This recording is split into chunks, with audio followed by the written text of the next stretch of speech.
Good evening. Good evening. Oh, let me go get my pom-poms, y'all.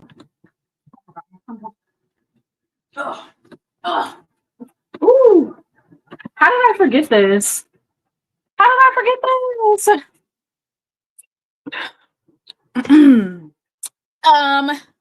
If you are 1-0 on the season, drop your favorite emoji in the chat. If you are 1-0 this season, drop your favorite emoji in the chat.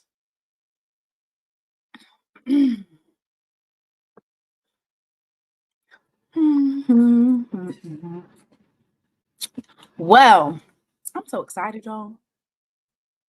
I'm so excited. We gonna have a good time tonight. It made a big time, Willie.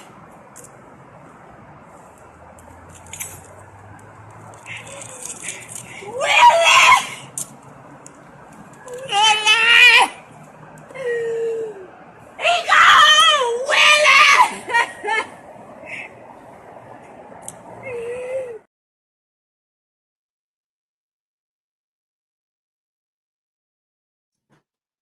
Yes. That's right, Dina. Wayne said he want to come up here and say his piece. He wants to say his piece. All right. Lord, I know them folks, them Rattlers, they done went all the way to Miami. Miami is not cheap at all. And they done lost, what is it? 3 out of the 4 times that they went. 3 out of 4 times they lost. I know they mad. How you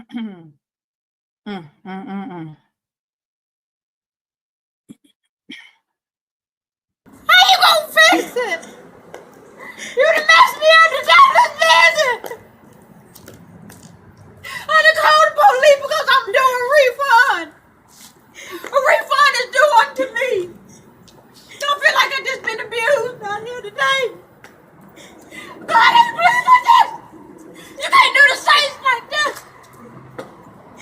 Boy, I don't even know what I'm gonna sit out here telling the police car. I'm gonna sit out here telling the police car. I'm doing refund. Cause I'm doing one of me.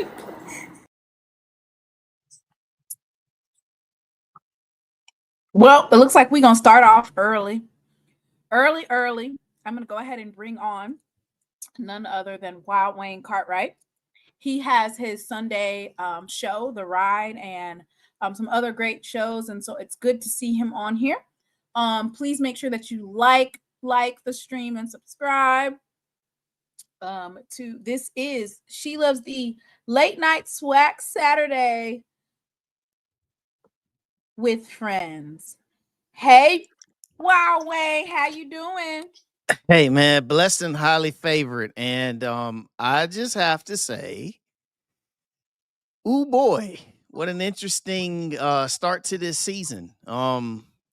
I do want to say a few things without going too exhaustive because I got a whole show tomorrow night. But I did want to take the opportunity to say a few things today for a lot of there's going to be a whole lot of overreactions that are out there. There's a lot of them that are already out there, right?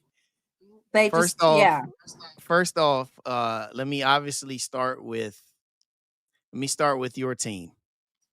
Now I saw about maybe 80% of the game. If anybody knows and saw my show on Wednesday, when I previewed the week, I did say that it would take a little bit of time for Jackson State to be able to piece all the new pieces together on offense. And that it would take a little bit of time. I also said that Hampton was going to come and compete that they did. They competed. One thing that I will say for all of those folks out there that that was saying that, oh, well, Jackson State might not be as good as everybody says they are. Like, first off, you need to relax because it's one game. Right. Jacobian Morgan today was off today in the passing part of it. And you guys know, as Jackson State fans, you guys know that he's had some off games in the passing aspects in last year. You know that. Right. The thing that I will say that defensively, Jackson State's defense was really good today when it needed to be. Hampton, they made some plays. Like, let's just keep it real. You know, Isaiah Freeman, their quarterback. I mean, he did a few good things. They missed some opportunities. They had 3 key turnovers. And then I think that speaks to the defense, like the red zone. One thing you got to do is you got to give those guys some credit. JSU fans, give Hampton some credit because they came in there and they gave you guys a good game, gave you effort. And this is something, even with like the struggles that you guys had on offense, this is something that was good for you guys, because what you guys can do now, you can take this film, you can grow, you can learn, you can see what worked, you can see what didn't work, you can try, you can see what you need to do to mesh it moving forward. So, you know, it wasn't your A game, but one thing I will say, I was really impressed with Ahmad Miller today. That dude, you know, long run for 74-yard touchdown, was really, really good in the run game today. The passing game will be fine. Jacobian Morgan is not going to play like that all the time. All right. But he will probably tell you, if he was sitting right here, that he knows he has to be better in the passing game. So that's what I'll say about that game. You know, you guys get to go play Southern Miss next week and see what you guys can do. The games that I really wanted to talk about. I want to talk about this FAMU Howard game. Well, wait, before you go ahead, move a little bit forward, just kind of like push back on a little bit of what you said. I would definitely have to give Hampton's defense credit. Okay. The defensive line was great with their blitzing, getting in the way of passing. I thought that Hampton was one of the more formidable defenses that we'll see, barring USM, just from a couple of games, that the first game that we saw and the second game with Southern. You know, some of our biggest games that we have on our schedule, FAMU, they weren't impressing me with their defenses. It's still early, but I would venture to say that Hampton's defense outside of USM is probably one of the hardest defenses we'll face this season. We'll see, you know, but if we look at it from week 1, I agree with you. But yeah, I can really say, though, this was a good thing for you guys to have a game like this, because even without all of your, you know, without Jeremiah Williams. Yeah. And then Travis Terrell got hurt early. You know, you guys still found a way to win. But obviously, week 1 games, man, you don't know what you're going to get today, and especially in today's day and age. I mean, you saw teams all over the country struggle on offense. All over the country struggle. I'm talking about even Power 4 and Group of 5 teams struggle all over the country, because you got a lot of teams that have new personnel to try and break this stuff in, right? So that's why a lot of people, they'll try to overreact and they'll try to say that, oh, well, this is how a team. No, everybody's going to evolve. Okay. Now, all right. So that's what I want to say about your team, JSU. All right. Good win to just gut it out. Right. FAMU.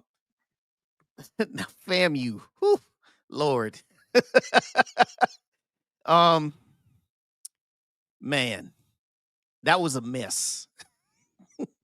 FAMU's offense was atrocious. I mean, it was so hard to watch that game. RJ Johnson, he, I think that he has the potential to be pretty good for them, but he struggled today. Missed a lot of throws. They got nothing done in the run game. They only had 86 total yards rushing.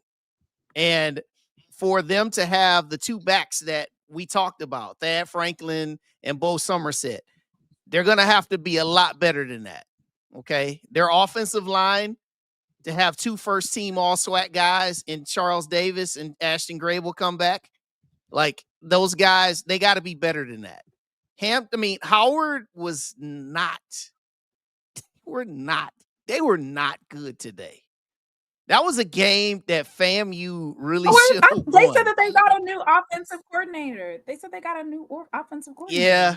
Howard wasn't. They weren't. They did. That was a game that FAMU really. Ooh, boy.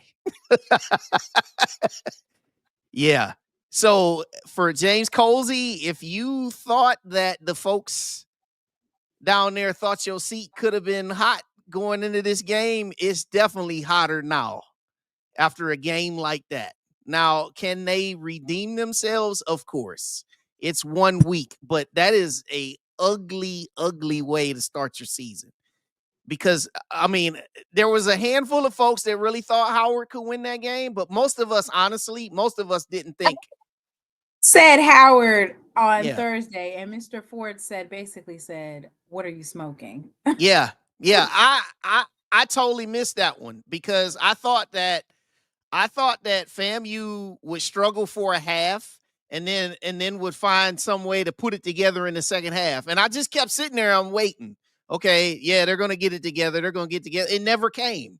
All they got were 3 field goals. So FAMU, they can get it together, but man, that was a really ugly loss. Ugly.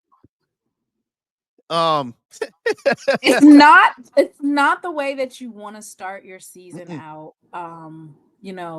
Losing by 1, at the Orange Blossom Classic. It's the first time that FAMU's been back since they exited. And, definitely, especially with how their fans are, that's not how you want to start your season out, losing to Howard. Yeah. That's a bad loss.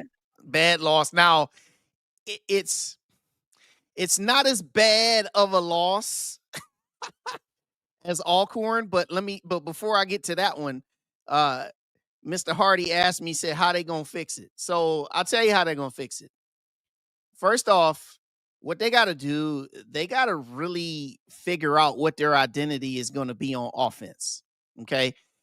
Are they going to try to be a passing team or are they going to try to be a power running team? Today, you didn't really see what their identity possibly could be.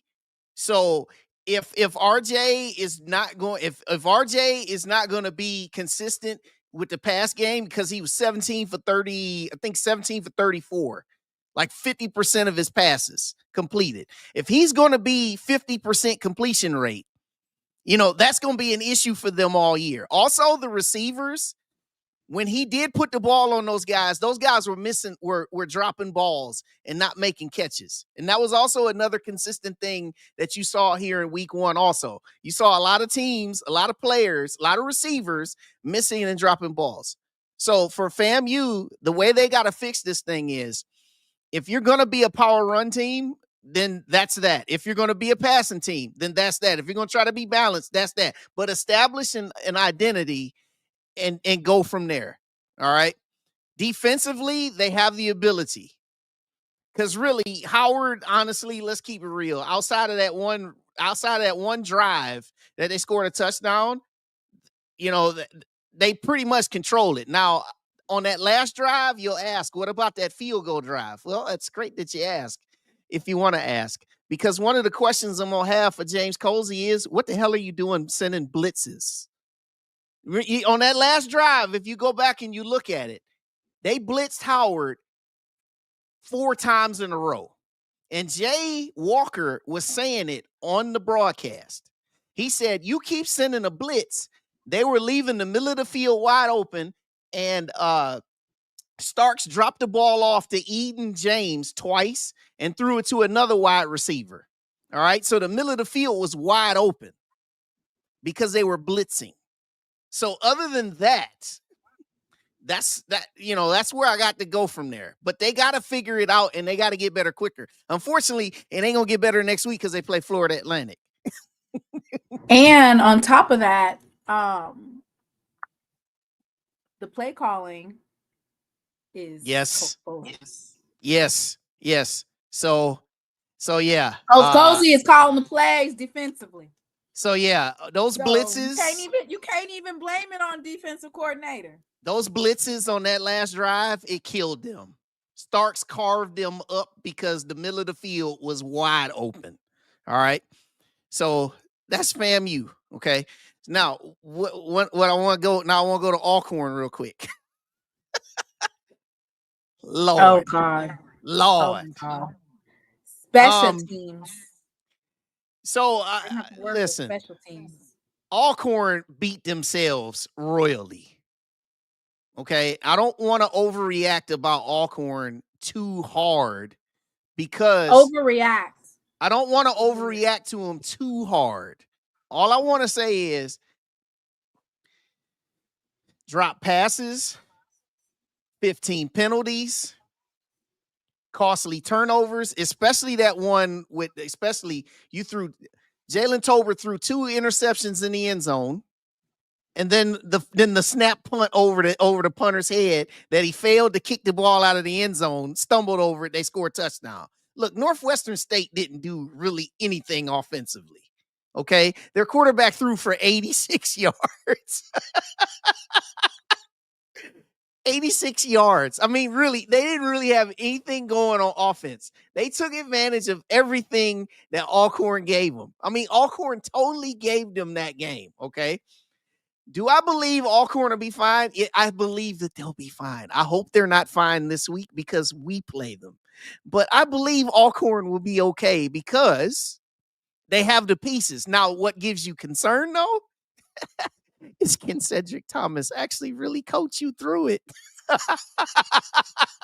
They have the players. But the question is, do they have the coaching that can get through this? We'll find out. I don't know. I just see it seems like we're having a regression in football. And you're right. It could be too early to tell, but the second year and the third year of your football program, you should see some progression. I watched the Bethune-Cookman game. Oh my gosh. Coach Woody would be in the red zone and it's 4th down and he's calling a passing play and he's like 4th and 1. Why are you doing that? Run the freaking ball. Like, what are we doing here? Yeah. And then, or he would do on some 4th downs, he would decide to kick a field goal when he should have ran. Or, it was just weird. Or then on other 4th downs, he decided he was okay. I was very confused by his Coach G. Very frustrating to see that because they had the momentum and they just weren't getting it done. Yeah. Well, that game, I mean, I knew that they were going to get beaten pretty good. They gave up 6 rushing touchdowns. They lost like it was expected. I mean, 42-9. Look, Bethune-Cookman, man, they got bad. It's just bad. They're going to play Miami next week. They're going to get beat to sleep in that game. It's going to be a hard year for them. I don't know. But where else do I want to go? Southern. Okay, so Southern today. First off, prayers up for Jalen Woods. That was a real nasty hit that he took on that quarterback keeper. And it was, I don't know how in the world that wasn't a flag on that hit because he got hit helmet to helmet. But prayers up for him. And they didn't have a replay, so they couldn't. Yeah. I don't know how that's. Yeah, that was bad. That was bad. I gotta say, Brown, the quarterback for Valley, he was pretty impressive to me today. But unfortunately for them, he was pretty much their whole offense. He threw for those similar to Body. Yeah, he threw for 2 touchdowns and he ran for 87. So, but I was really impressed with Valley's effort. Of course, we've said that many times in the past, but the one thing that I'll say is different about Valley's effort now is, it appears that Buckley really has a good plan in the interim for these guys. Now, he has to mold things because they have 68 new players, which is crazy. 68 new players, which it's going to take a while with him having a new staff. Now, for Southern, 68 new players. Yeah. Now, for Southern, yeah, you got the win. Yeah, you ran the ball like we knew you would. But this isn't a game that, if you're a Southern fan, and for Southern fans that are here in the chat, I'm sure that this is not a win that probably excites you, because this is probably something that you've seen many times before. You lose a game like you did last week against a team that's perceived to be, on a higher platform. And then you win games against teams that you should, that are beneath you. So I won't use the word struggle win, because Valley played hard in their opener. But if you're a Southern fan, it's something that just still says, all right, what are we? It's still a little bit of struggles in the past game. But then maybe this is what they will be. But then again, the other side of it too is if we got to see a full game of Jalen Woods before I can also really fully judge them too, because we didn't really see a full game. What we get, like a quarter from them, if that. So, but Southern, you got your win. You got the win. But now, guess who comes to Baton Rouge now? Alabama State. Which I can't wait to see, because I want to see, is Alabama State's defense as trash as it was against, or is it just because they were playing an FBS team, or is their defense bad? I want to see that. You'll get your answers. You'll get your answers for sure. They gave up 520 yards against UAB. And the thing that I love to tell folks is why you cannot always go off of what you saw from the previous year. Yes, UAB has been dumpster for the last couple years. And yeah, for UAB fans, they probably wouldn't be happy with seeing Andrew Body run up and down the field on them and pretty much throw the wide open receivers when he did throw. I gotta say though, Andrew Body was ridiculous Thursday night. I mean, it was like prime Cam Newton. I don't even know how to explain it, other than I was just like, wow, this is crazy. Like the only thing that I worried about for him was the amount of running that he was doing. You know, the amount of pressure you're putting on him. Yes, he looks great. Is this something that's sustainable? No, it's not sustainable for him to have to run and pass. He needs to be able to get protected and not have to scramble out of that pocket every other play. Yeah. I like everything that I like what I saw from him, and I saw a few things from there. I knew Holtzclaw, the running back, I knew he was solid from last year. He was pretty good. Offensive line, they got a tackle. The offensive tackle on the end, big dude, is just ridiculous. Like they have some pieces. So what I ultimately want to say about this whole first week so far, and obviously it's still going with Texas Southern still playing Prairie View. Ultimately, what I want to say is that you've got some teams. Every team has something to work on. Everybody, even if you won, you got a lot that you need to fix. And then for those that lost, it's those that were expected to lose, like my team. I love what we did for the first couple quarters. We got out there, we competed. That's what I wanted. That's what we all wanted. We just wanted to compete. We took the ball down on our first drive. We scored a touchdown against Arkansas. We did pretty good. We saw a little bit of what we could be. But again, we're still trying to build this thing. And that's the consistency for every team that's out here. So like Jackson State, the biggest thing you guys got to do, you guys got to continue to build. You got to continue to build your pieces. You got to get healthy in your key positions. Like I said, you got to get Jeremiah back. And then we'll see what's going on with Travis Terrell. And then also we talked about Jacobian, with the passing game, getting in sync with those receivers. I saw Nathan Rimbert today. He looks like he's Nathan Rimbert from last year out of that slot. Like that dude is still dangerous out of that slot. He couldn't really quite connect with Shamar Savage today, but I believe that'll come in time. Right.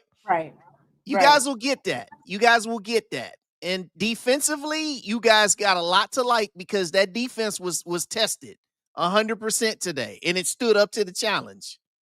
I absolutely loved the red zone defense. I mean, to be 4th and 1 or 4th and inches or at the goal line and to be able to get those stops right there. I want to say that Hampton left at least 14 points on the field. Yeah. And some of the Hampton fans and alums that I know, they were punching the air. They were, a couple of them texted. They were like, what are we doing with our play calling? We blew opportunities, but such is life, But like I said, overall, everybody out here with all the teams after 1 week, if you want to try to draw some conclusions, don't. Right. Because many of these teams, when they come out here after having a full week of practice and a full week of film study from playing a game, you're going to see a lot of adjustments. And also you're going to see this is where you're going to see coaching really matter. You're going to see who's really good at what they do. Because in the case of Cedric Thomas, this is where you're going to really earn your money, brother. Because after having a bad loss like that, you got to be able to get those boys to rebound and respond and stop making stupid mistakes. If you're James Colsey, this is where you're going to earn your money, brother, because you got to find with that offensive staff, you and Henry Burris, you guys got to figure it out on offense and see what you got there. And that's basically where it's at for everybody. It's where it's at. Now, somebody said JSU's play calling was bad. I didn't see it like that. That's Brother Bakari. Yeah, I wouldn't necessarily say that their play calling was bad. A lot of it was. What I'll say is the run was working, and as we could see in the once they actually started running the ball with different run plays, I think that what they were trying to do is make the pass fetch this game. Yep. And it just wasn't happening. There was too many balls dropped, or the receiver wasn't getting to the ball. They were trying to make the pass work. Hampton's pass rush was pretty good. Yep. But the defense has always been the anchor of Jackson State, at least for these last 2 years. The defense has really stepped up and made the plays needed to, basically they call it we fence, right? We fence. And Quincy Ivory, oh my gosh, coming off the edge. So Ashton Taylor is who he is, like the consistency of that defensive line. And then to see like Stanley Cooks, who was, a second string last year, but to see these young men who stayed on the team and stayed on the roster and they're filling those needs and making big time plays. It's a great thing to say. It's a lot of fumbles. They cause a lot of fumbles today. So the defense, as expected. And then that little run and that's not a little run. It was a large run that Hampton did. That actually is the type of system or same type of play that has happened several times last year.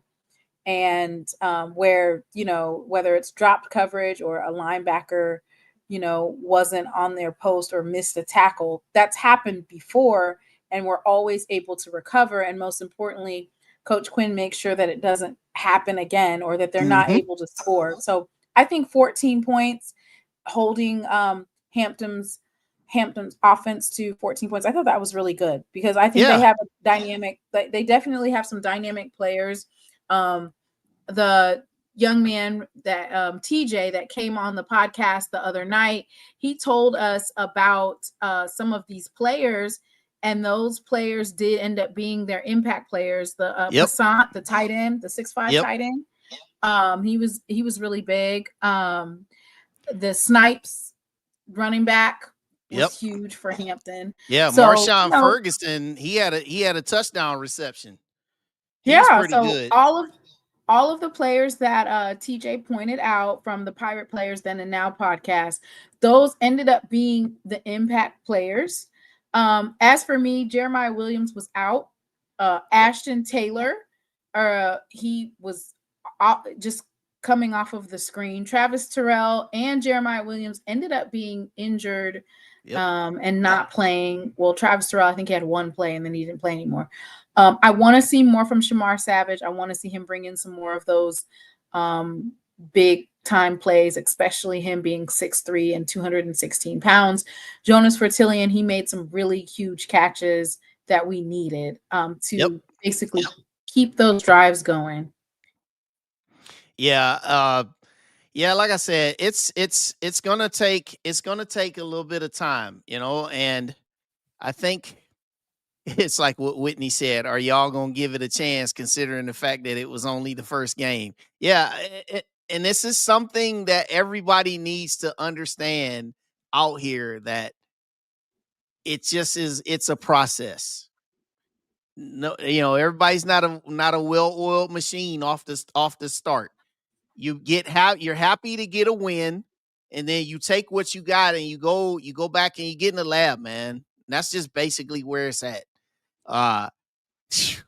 Look, it's better to win and have questions than to be in the position of where FAMU and Alcorn are right now.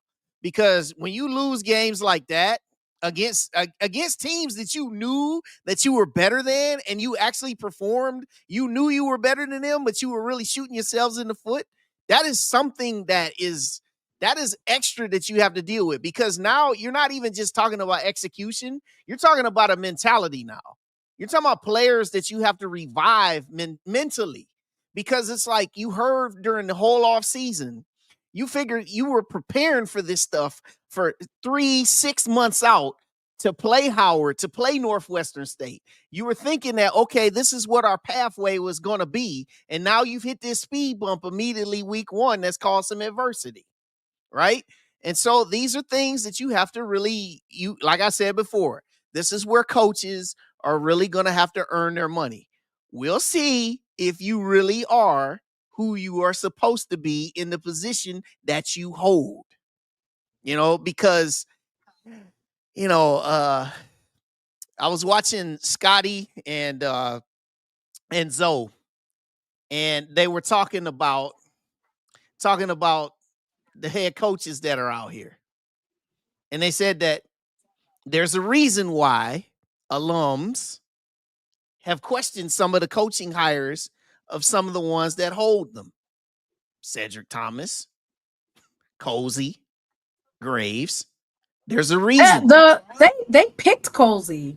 Yeah, but I'm saying you can't pick a coach and go against the AD and then have all types of complaints. And Thomas too, if we keeping it a buck. Keeping it a buck. That's the whole point of where I'm going with that. It's just it's like I said, y'all know. It's some real smart folks in this chat. Y'all know. Y'all are very informed. You've seen it. But the bottom line of where I'm going with this is, after week one, everybody that's trying to form some trends, trying to, you get into your typical overreactions, just pause.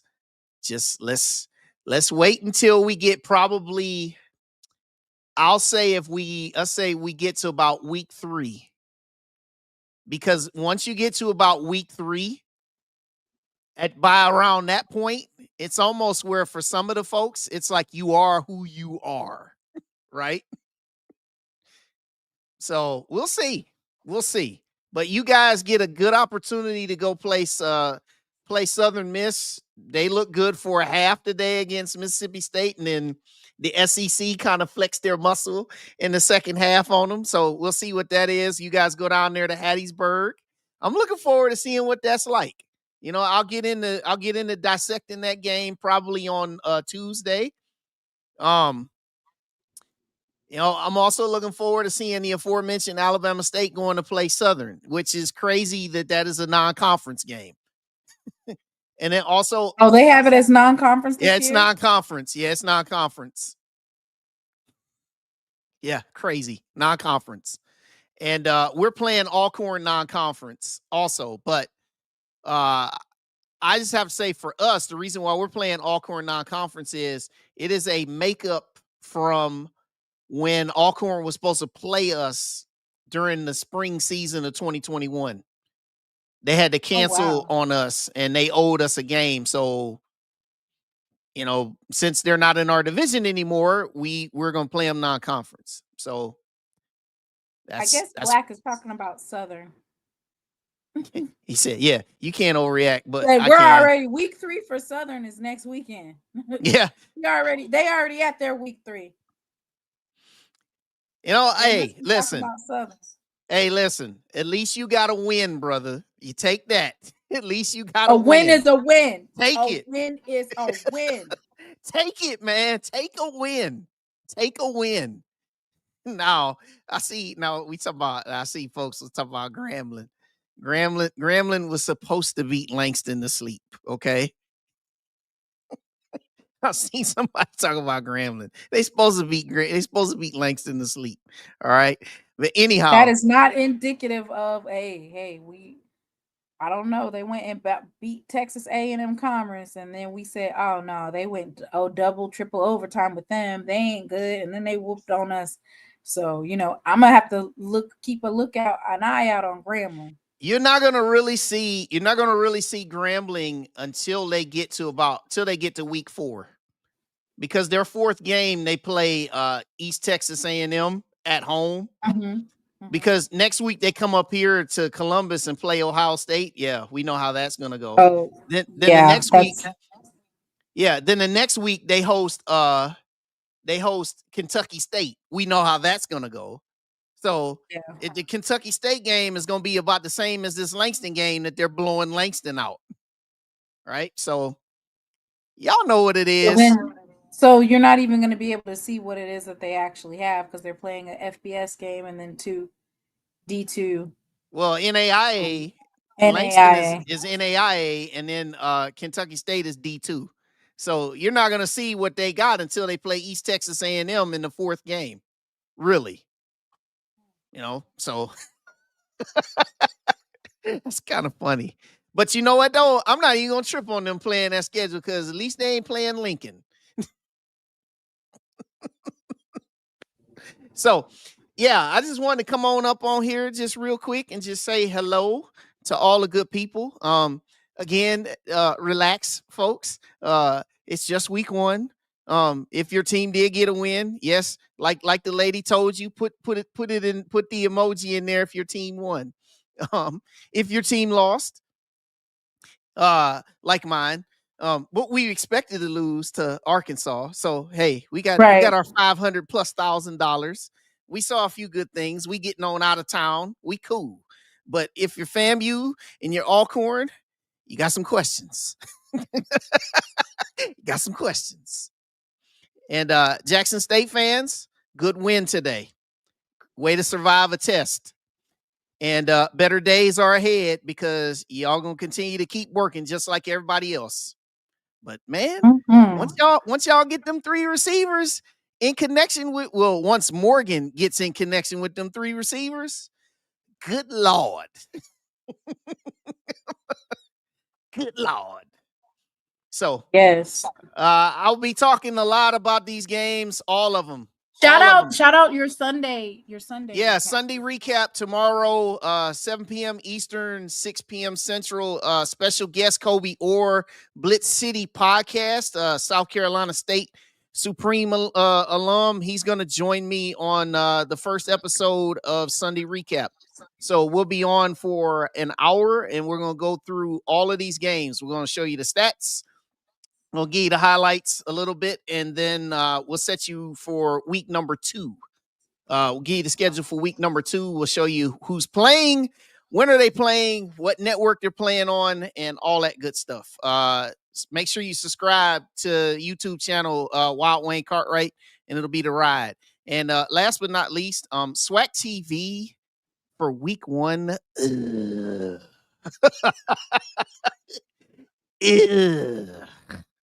We gotta get that together. Them camera angles and the accessibility, and then also playing that SWAC commercial 500 times. Come on, y'all. Come on, y'all. Tell them they got it. They got to get some more. They got to get some more. Gotta get some more sponsors. Advertisements. Got to get some more ad revenue. Seriously.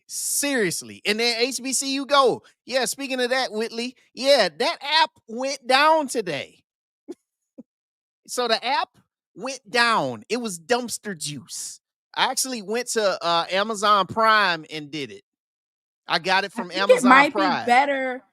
Maybe it crashed because there were so many people watching it. I said, hey, maybe there's a lot of Jackson State folks watching this. Maybe this is why it's crashing. Because I downloaded the app on the phone, kept hitting it. It was black. Didn't work. Went right on the website. Clicked it. Didn't take you to nothing, right? So I actually got it from my Amazon Prime and pulled it up in the search HBCU Go, and it came right up and I saw it. So it was perfect. But yeah. So yeah, y'all have fun on the rest of the show. Hopefully you get Mr. Ford to come and join you, because I'm very curious to see what he got to say. But it's 11 o'clock up here in Ohio. So love all y'all. See you tomorrow on my show. See you, Timona. Bye, Wayne. Thank you for coming on.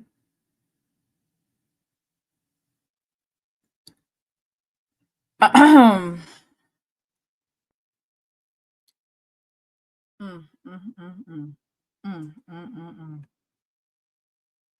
was able to watch the game on a YouTuber who streamed it. Lord, I've had some good days. I've had some hills to climb. I've had some weary days and some sleepless nights.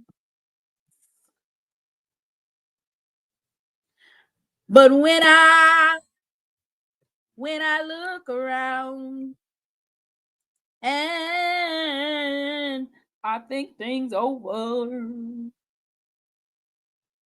all of my good days outweigh my bad days.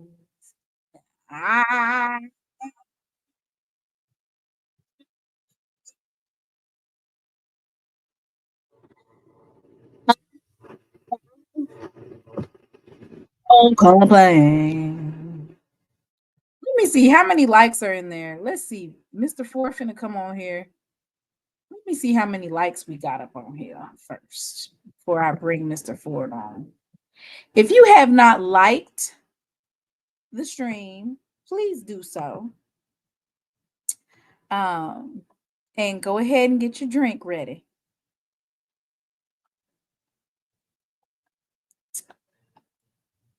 Hey, Mr. Ford. Hey, how you doing? I'm good. Wait. Let me, I'm gonna mute you real quick, Mr. Ford. Okay. All right. So hey everybody. So tonight I have a game and it's called we're gonna try it, okay? We're going to try this game, and it's basically called SWAC Saturday Bingo, okay? So I'm getting ready to put this bingo card on the screen, and what you guys have to do is you guys basically have to, you can take a screenshot of it. If you take a screenshot of the bingo thing and it's on your phone, you can edit the pick. So like whenever the little square happens, you just, scribble it out. Okay. So let me pull it up for you guys. And you guys take a screenshot of it, and then it's a fun game. We're going to try it to see if it works. And then everybody's going to have the same bingo card for right now, because I have not had a chance to make the other ones. Here, let me move this stuff out the way. Hang on. Let me move the banner out the way. And move out Dr. Kanisha's. All right, y'all. So you see the bingo card? Y'all take a screenshot of it before I bring Mr. Ford on here. Take a screenshot of the bingo card. Is everybody ready to play? So as we bring Mr. Ford on and we get to talking, y'all, all you have to do is like you press the edit button when you save it, and then you're able to like put a scratch on it or whatever. Okay. All right. Let me bring Mr. Ford on. I hope y'all are ready, because it's going to go fast. How you doing, Mr. Ford? Hey, how you doing? I am so good. I am so good. I am blessed and highly favored. Blessed and highly favored. All right. How are you? I'm doing good. I got the Prairie View game and Texas Southern. I got the volume turned down. It's at halftime. I'm looking at Prairie View's band right now. And I couldn't get the Jackson State game today. Oh man. Yeah, I couldn't get the game. I read an article from the Clarion Ledger, and of course I watched FAMU and Howard today. Mr. Ford. Uh-huh. Didn't I say that? Didn't I tell you that Yes, you Howard did. was going to win on Thursday, and you told Yes, me I you was did. losing? You did. You told me. You told me. What do you think about that, Mr. Ford? To be honest with you, after the game, I was very disappointed in Florida A&M. I was very disappointed. I'm not saying I want to fight nobody and all of that, but I was just disappointed. Just so many things. The defense that they've got, FAM's defense has gotten better. And let me say this. Hey, Brandy. Hey, Dr. Kanisha. Hey, Miss Whitley. And Miss Whitley, your boys showed out up there in the horseshoe today. Listen, y'all proved today that they want to make Arch Manning the Heisman Trophy winner, and they want to make him first round at the NFL draft. Listen, he ain't ready yet. Y'all proved that he's not ready. He had a lot of problems today. But anyway, let me say to Mr. Dr. Ford. Yes, let me say this to Dr. Kanisha. Dr. Kanisha, your team is better. Your defense on that front seven has more teeth. Not as good as the defense I saw in the Celebration Bowl 2 years ago, but you have improved, okay? The thing that you have now, Dr. Kanisha, that you haven't had in a long time, you got a quarterback. Now, here's the thing. I'm just waiting to see how he's going to be used, because he's a dual threat, and there's so much you can do with him. He is definitely coming to y'all from an FBS program. I thought today that at the end of the game, he pulled the game out. I really did. I thought he pulled the game out.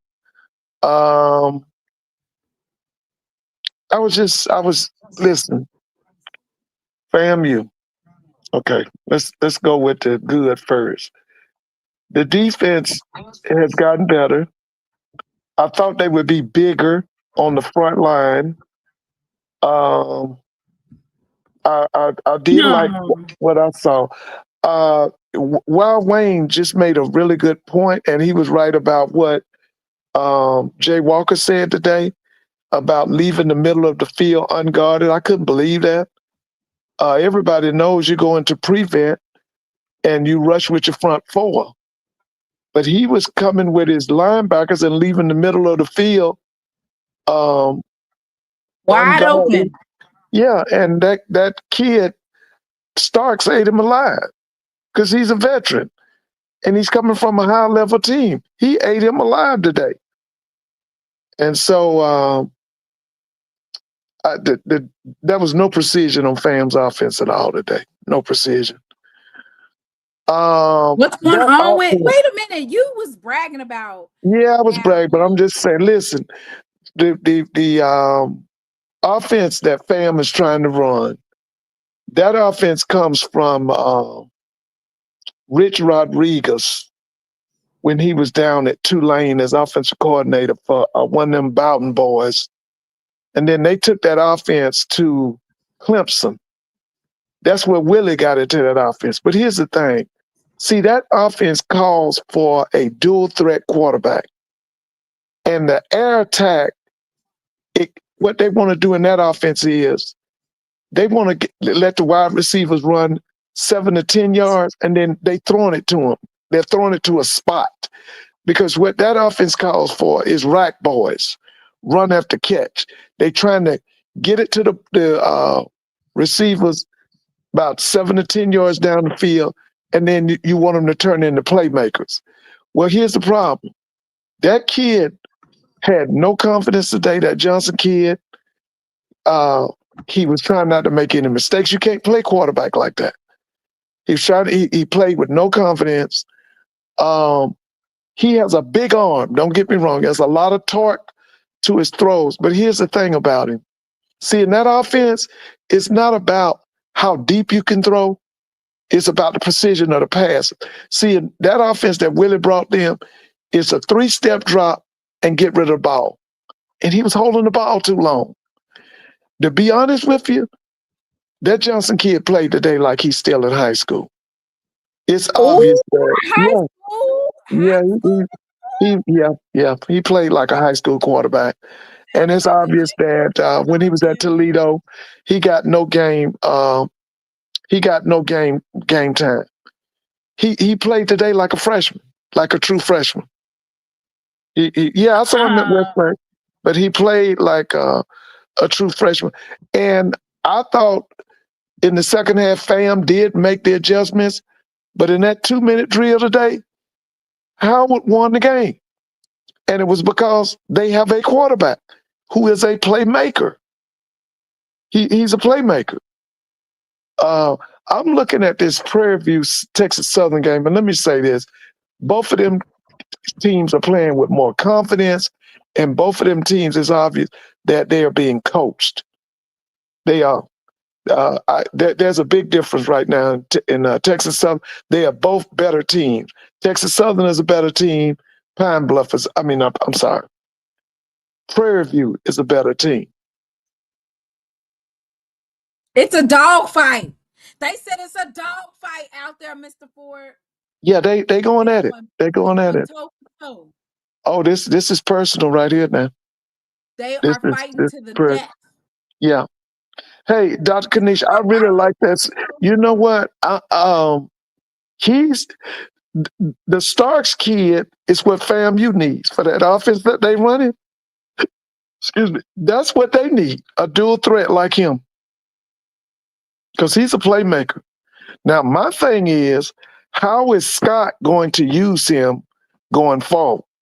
Because I saw a lot of things they could be doing with him that they're not. Offensively, what I saw from Prairie View, I really like this offensive coordinator at Prairie View. I really like him.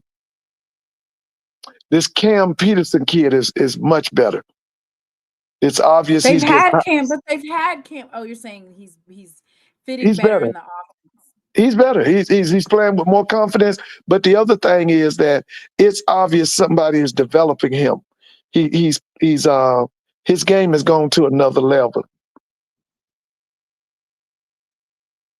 Mr. Ford, what happened with FAMU? What is it that they're going to need? Because defensively, Well, the defensive coordinator is the coach. So what is it that they can do defensively?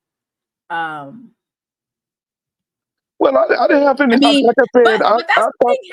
Howard was kind of. I mean, they only had 145 yards passing, and well, I thought FAMU won the second half until that last 2 minutes. That when they went up. this was not an offensive game. This was a. Oh, the offense. That was no precision on. Listen, I'm gonna be honest with you. With this, if you're gonna stay with this Johnson kid, that's not the offense for him.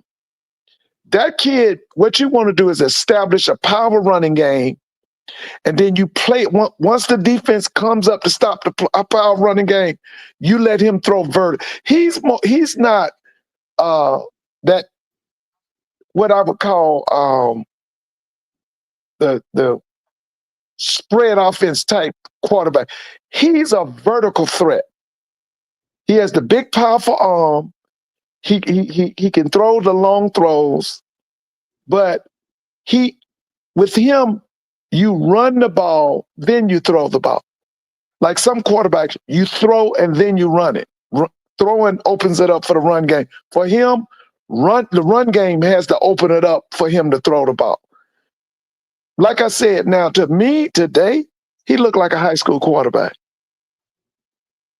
He looked like a freshman quarterback kid straight out of high school. Well, you definitely can't win the SWAC East, the SWAC West. Like Wild Wayne said, now, listen, now, like I told you before, I'm from South Georgia. Listen, them folks in Tallahassee right now is hot. Don't even get it to it. Baby, they 38 hot. Yeah. How hot? They hot, baby. Don't even get it. What's that quarterback club meeting? Listen, don't even get it twisted, baby. They hot. And not only they hot in Tallahassee, they hot down there in Miami too. Because that's one of their biggest alumni, other than Atlanta. Usually people from FAMU, they come here to Atlanta or they go to Miami. Let me tell you something. They hot in Miami now. Personally, historically with me, they meeting right now. Them alums in Miami are meeting right now. Now y'all are over here complaining, but this is who y'all wanted, right? You didn't want to let the AD do her job and hire who she wanted to hire. So what are y'all mad for? Yeah, and plus he had Willie's endorsement. Willie endorsed him. Willie can't a coach that decides to move on from a program. Yeah, but Willie gave him an endorsement. No, Willie gave him an endorsement. Yes, he did. He gave him an endorsement. No, I understand that he's giving him an endorsement, but what I'm saying to you is, and by the way, he was at the game today. Willie was there. He came. Yeah, Willie was there at the coin toss. I saw him on television. So he just go and not you coming back to FAMU, the school that you. Yeah, he was there. He was at the game. After whooping up on Bethune-Cookman, did you see it, Mr. Ford? No, I watched Georgia Tech and Colorado yesterday.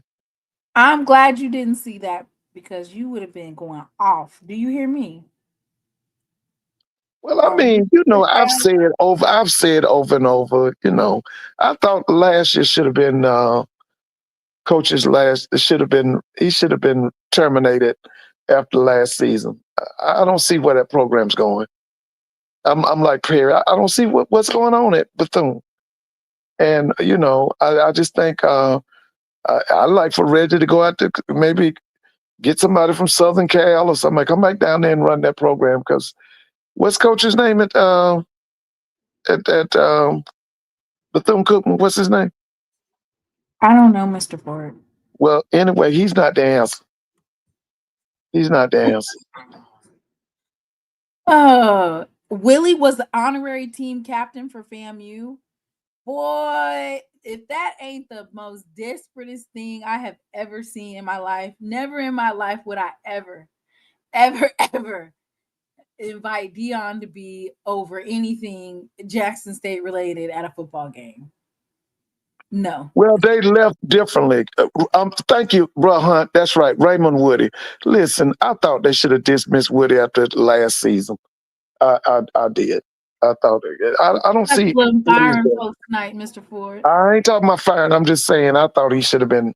I don't see where Let go was the same thing. Yeah, I don't see. I don't see an improvement. I don't see no. I don't think that there's going to be improvement at Bethune-Cookman with him. Oh man, that's how you feel, Mr. Ford? Yeah. I mean, it is an FBS team. So, to that point, right? Yeah, but I think Bethune-Cookman needs a change. I've had 2 years of Coach Woody. That's enough for me. Me and you've talked about this. Listen, you let my school, Clark, we don't have no football tradition. We're in the SIAC, we're Division II. We have no commitment to football. We look up and get a coach like Teddy Keith. He comes to Daytona Beach and beats you. For me, that's a game changer. It's time for you to go. You in the SWAC. You in the SWAC. You got 105 scholarships. Okay, you're Division I, and then you let Clark. That's just almost like letting Morehouse come down there and beat you. No, it's not. Clark was way better than Morehouse. Well, I mean, but we spend about the same amount, if that. So listen, I was through with him. Somebody in the chat said Graves is gonna let Mark Frederick get him fired. I've told you. I've said that to you numerous times. Okay, Mr. Ford. All right, so of course, it's just week 1, but we do have some standings here. Jackson State is, of course, number 1 in the East, as expected, because of course everybody else in the East lost. So that's how that's going to go. And then, of course, Southern is the only one. Well, Grambling, didn't Grambling win today? Ain't they up like 42-0 against Langston? I heard somebody say that. Yeah. And then Prairie View and Texas Southern are battling it out. Oh yeah. These teams are. Listen, this major improvement. A lot of coaching going on. These teams are gonna make a noise in the SWAC. I'm telling you. Just from what I've seen so far, they're gonna make noise in the SWAC. They said Dion is collecting his timeouts. He took 2 of them home with him. Well, I knew they were gonna have issues. They had. You knew they was gonna lose. You said no, it. I know. Well, I said. Here's the thing. I think in the first 8 minutes, Georgia Tech turned the ball over 3 times, and they only got 7 points. I knew they were gonna have some problems.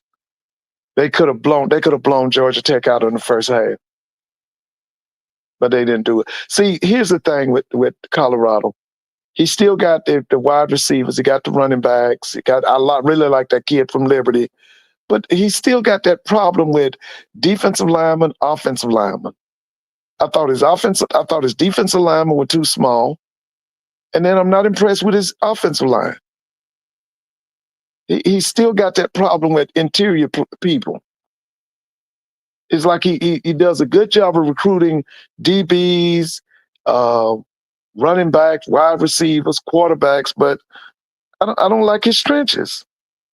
They said he got FCS trenches in the Big 12. Yeah, I could go with that too. He needs to come back down south. Come back down south to do what? Can we talk about the Bulldogs, South Carolina State? I didn't see the game. Did they lose or win? What's the coach saying? Win today? Win today. Did he won win? today. Yeah. They did win. Okay. Now I know they play. Was it Walford? Who did they play? Yeah, they Wofford missed the field goal for them to win. I'm gonna pull it up for you. Okay. Big win for them. Yeah. Oh yeah. They said that the offense definitely needs work. That's South Carolina State.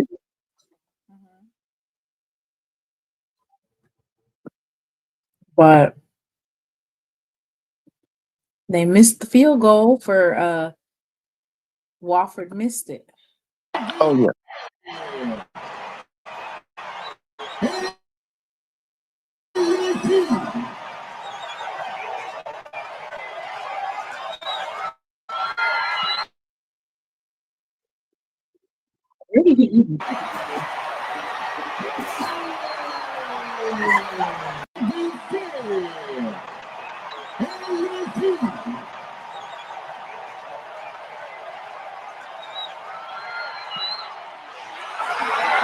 Kick it. Was this game in Orangeburg? Where was the game? Was just absolutely. Yeah, in Orangeburg. It was in Orangeburg yeah, today. It was in Orangeburg. And by the way, the game in Miami today had 22,000. What do you think about that? As hot as it was, I thought it should have been a night game. Your game had 13,000, I think. Jackson had 13,000 paid attendance today. Hey, TJ. What's going on, Timona? How you doing? What's going on, Mr. Ford? Hey, how's it going now? All right, man. What you think? Well, you probably done already talked about it. What you think about the game today? You talking about Jackson? Yeah. I didn't see it. We didn't see it. I went through my cable channels, everything. I didn't see it. It was HBCU Go, Mr. Ford. Yeah, but usually we see it on one of those smaller channels here in Atlanta, like a channel 7 or something. Yeah, I didn't see it. I went through, and so I went through, and I didn't see it. So the only game I really watched other than this one was the FAMU. Well, I watched some of that Texas and Ohio State game, and then I watched Florida A&M and Howard. How did they look? How did Florida A&M look? Oh, they were disappointing. They looked terrible.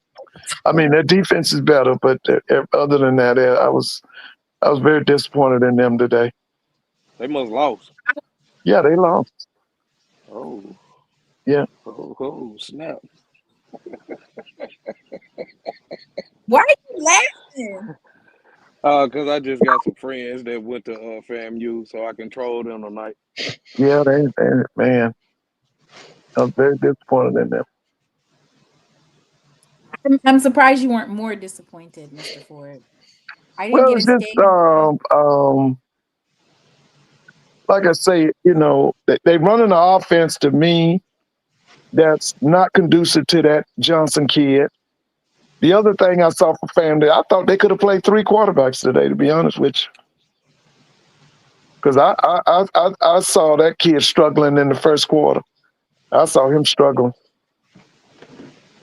Jackson had 273 yards rushing today, Mr. Ford.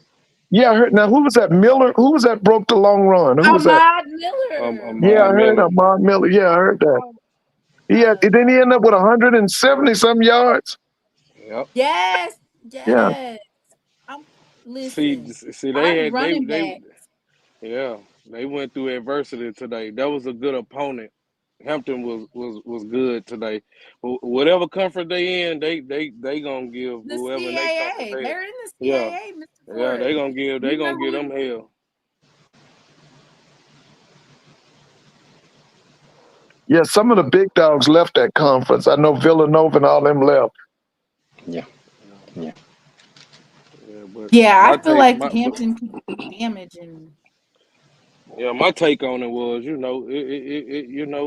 we went through adversity, but that fourth quarter came and we had to see it through. You know what I'm saying? So we we did what we supposed to do. We went down, went up tempo, and they couldn't stop it.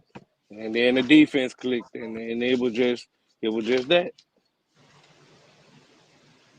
Yeah, hopefully I Dr. can see Kanisha said, take the layup something tomorrow. Dr. Kanisha Oh, said, man. what do you think about North Carolina A&T and Tennessee State? Now, who won that? Tennessee State. Tennessee State. Oh, Tennessee State. What was the score? 24-21. Oh, so it was called. What was the attendance? Anybody y'all get anything on the attendance? Let me look that up for you, Mr. Ford. I'm surprised it was competitive, wasn't it? Yeah. Oh, yeah. You said 24-21? Yeah. North Carolina A&T was scoring. Simona, what you think about the game? I thought. For me, for the Jackson State game, I thought we started out sluggish offensively. The defense, they dropped that play, which they've done that before last year. They'll drop a play and then I don't know what coach be doing, but he makes his adjustments immediately. So I feel like Jacobian had a lot of miscues or misreads from his wide receivers. And it's kind of weird to see that at home, right? Because they literally practice on that field, home field advantage. It's surprising to see so many drops by or misses by some of our wide receivers. But at first I was kind of like, oh my God, we're stagnant offensively. We need a spark. But I actually commend Coach TC for sticking with Jacobian throughout the whole game, right? At first I was kind of iffy. I was like, Lord, do we need to put in, a lot of coaches will put in another quarterback when the offense is stagnant like that. They'll switch it up. Like you saw Hampton's coach, he put in a whole bunch of different quarterbacks. I think we seen 2 or 3 quarterbacks. Like he just basically kept switching them out. Well, that's what I saw with FAMU. I don't understand why they didn't. I thought they could have played 3 quarterbacks today. The way that kid was struggling in the first quarter. TJ, it says you're not connected. Yeah. You have to connect your phone. Like I don't know if it's your camera or your mic. You have to connect it. It says device not connected. So I'm going to go over actually our running back room on Tuesday. We'll do running backs, Jackson State running backs, because we have a deep running back room. For me, I love the fact that we can get our running backs. When Hampton was over pursuing, basically they were trying to blitz and trying to get to the quarterback, and the hole was wide open and Miller ran straight through it, and then he did a little shiftiness. I said, okay. Yeah. You think that the play is over, and then all of a sudden Miller is down the field. Hey, but let me ask you this, Mr. Mona. From what you saw today, do you think Hampton would win the MEAC if they win the MEAC? If we're a 5th, we'd all take a drink, Mr. Ford. I know it, but I'm just saying. What did you think that they would be a perennial power? I think that'd be a power. Yeah. Hampton had a very good defense. Yeah. I think they would. Yeah, they for sure. I think that they have a balanced offense and a balanced defense, and I think that aside from Jackson State, I think that they should win all of their other matchups versus the Blacks. They're gonna beat the Blacks, Mr. Ford. So that's A&T. That's A&T. That's Norfolk State. Now, do they play? They don't play South Carolina State, do they? Elizabeth City. Norfolk State look horrible. Oh man. Yeah. Man, they looked it so horrible. I was like, oh my God. Oh man. Good gracious. Well, Mr. Ford, yes. I think they should beat every other HBCU. Couldn't be me though. Wouldn't let that Because shit happen. they got to play Howard in that. They got a classic that they play Howard. It's at Audi Field. If what Howard displayed versus FAMU, if they don't get the offense going, they don't stand a chance. Well, they haven't beaten Hampton in a number of years, right? Oh, well, then this is another year where they ain't gonna beat them. Yeah, Howard hadn't beat Hampton in a long time. And Southern was struggling with Valley, quiet as it's kept. Yep. Yeah. What did you see? Did you see it, TJ? Yeah, I watched it, man.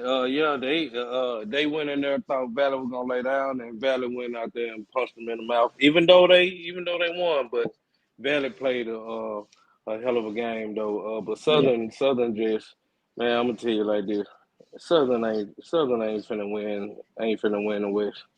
Hey, we just gonna call it a spade a spade. You don't think? I don't think. No, I don't. Well, then we know that Alcorn at this point is not necessarily in the running. So who is it? It's between Texas Southern and PV, ain't it? There you go, baby. That's what it's looking like. The West is going to be decided tonight. It might be, yeah. Oh yeah, these teams look good. These teams, yeah, I'm telling you, they're gonna raise hell in the SWAC. Both of them. On the And west side. that's it. Huh? On the west side. They ain't finna do Yeah. nothing. Well, it said don't sleep on SU. Yeah, they put me to sleep last week. They put me to sleep today because I'm like, if y'all think that's a good performance, y'all, they performed today. That no. Well, I've said this over and over. Southern's problems don't start on the field. It starts off the field. Where They does don't their have problem start? wait a minute. They do not have, and Grambling's got the same problem. They don't have an architect in the AD position. That's the first problem for Southern and Grambling. Until they address them ADs, Southern and Grambling are both going to continue to have problems with them football teams because they don't have competent people in them in that AD spot. Y'all can say what you want to. It don't start with Terrence. It starts with Roman Banks. Roman Banks needs to be put on the clock.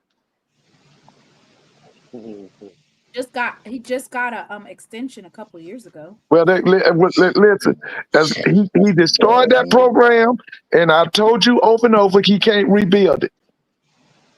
Yeah, that's bad news.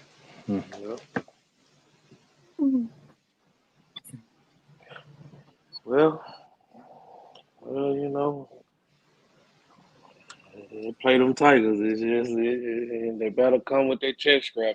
Y'all play them in 2 weeks or 3 weeks?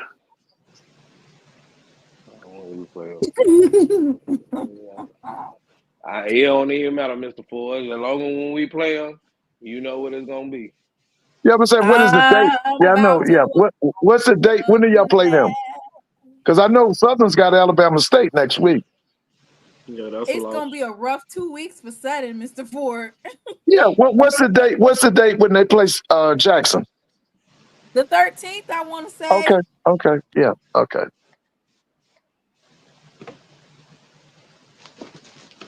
Ooh, they said the green marching machine beat the human jukebox too. Dang.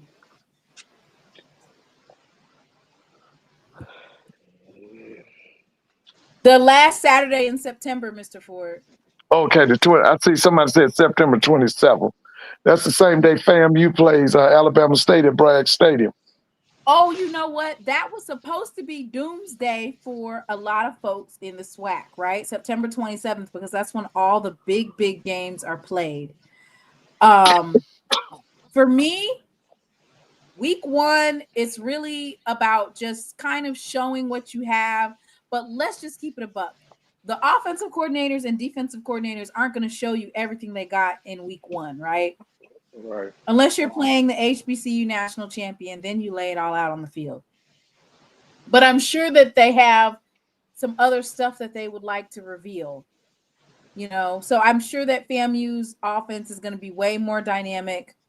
the defense, they're going to make those defensive adjustments. I know for me, as a fan, if my coach is calling, if the head coach is calling the plays and we getting whooped, I'm going to be upset.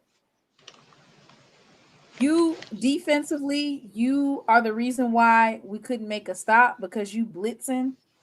I'm going to be upset. Upset. TJ, what did you think? Think about what? About the games overall today. What do they show about the future of this? I mean, it's week 1.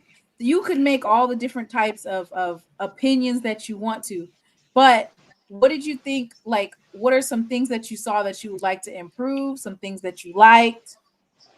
Well, I'm gonna start with us. Well, for us, I agree. just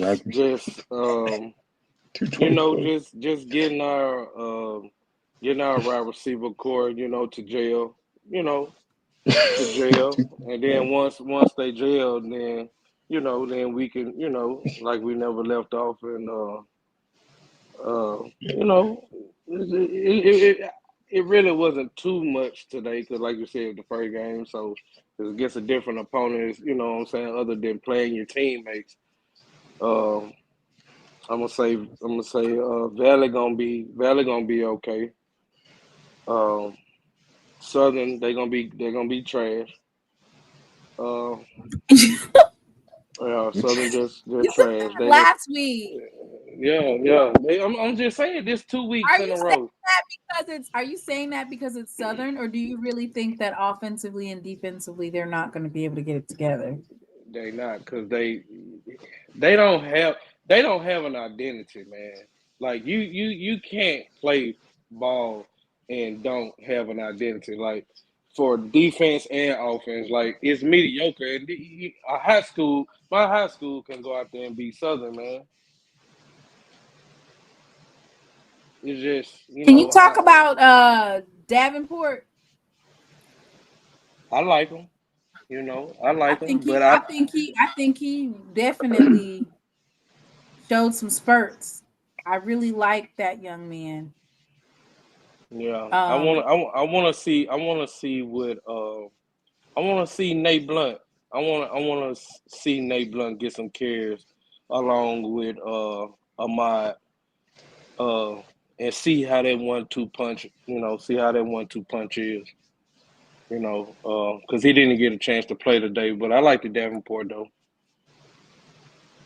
Now, Davenport, is this the kid from San Diego State? Yeah. Okay. He the one over there flipping in the end zone, Mr. Ford. Okay. I'm surprised that he was allowed to do that.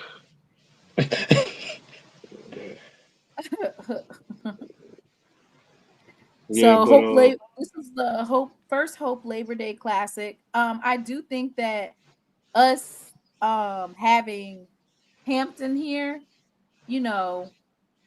I feel like the crowd could have been more if we had a different opponent. And then that's it was one of those time things too. I thought the crowd would have been more if it had been a night game. If it had been a 6 or 7 o'clock start, there would have been more people there.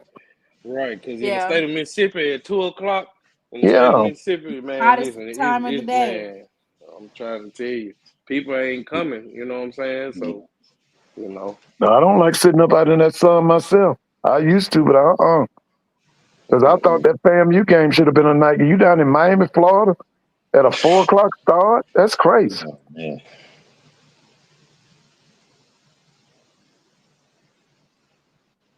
What do you think about our offensive line? Offensive line, they played okay. I'm gonna give them a C. I'm gonna give them a C minus. They had some challenges, but give kudos to Howard though, because not Howard, Hampton. They had a you about to start a civil war, man. Yeah, I you know better get man. that straight, bro. That's my bad. They already got a thing with that HU thing. Yeah, you better correct that. Yeah, but yeah, tell him, Dr. Kanisha. Yeah, but Hampton had a good They had a good D line, you know what I'm saying, that challenged them though. You know what I'm saying? So, but you know, we're gonna get it together, like you said, you know, but you know, I seen the good, I seen the bad, and I seen the ugly. Mm. What did you think about it? Which one? The offensive line. Davenport transferred from LA Tech. He's TC Yeah. Taylor's nephew. Yeah, Oh, he could, okay. transfer from Tech. Yeah. The guy at the game was calling them Hampton College today. Oh, that's disrespectful. And that's not even what the They name. It used to are be Hampton still West too. tied up, Mr. Ford. It's Huh? still 14 for Oh Texas yeah, and Southern versus. I'm watching it. Yeah, I'm watching the game. Yeah. They keep saying this year's team is better than last year's team. That's what they keep saying. I can't wait to see it. Offensively, defensively, I already think they there. I'm like, yes, I believe it. I believe. But Timon, you gotta think about it too though. We have how many, let me see, other than Jonah Fortillion, everybody else, I mean, and Dupree, everybody else is new. So you have to jail, you know what I'm saying? Eric Simmons isn't new. Kobe Paul ain't No, I'm new. just, You talking I about mean, yeah, but they didn't, on the wide receiver court? yeah, Receiver court is full of folks that we've been had on there.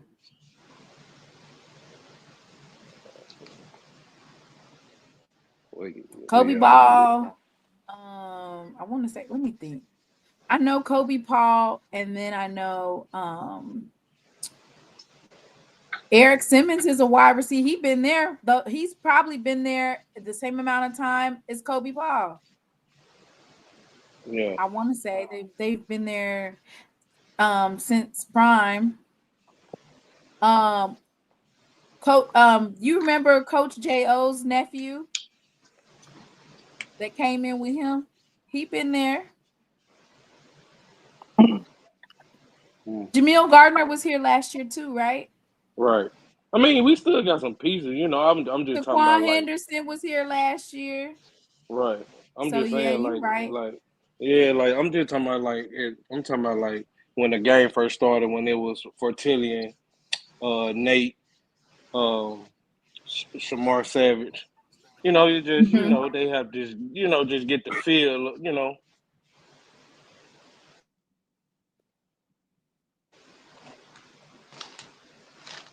And what do you think about Jacoby and Morgan in terms of his managing of the game? Oh, I get it an A+. I get that's what you when your game is not on, all we ask you to do is not turn the ball over. Don't make mistakes. And he did good by that. So, you know, that showed the growth in him.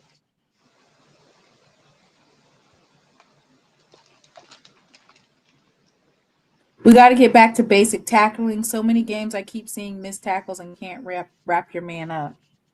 Oh yeah, definitely agree with that. Yeah.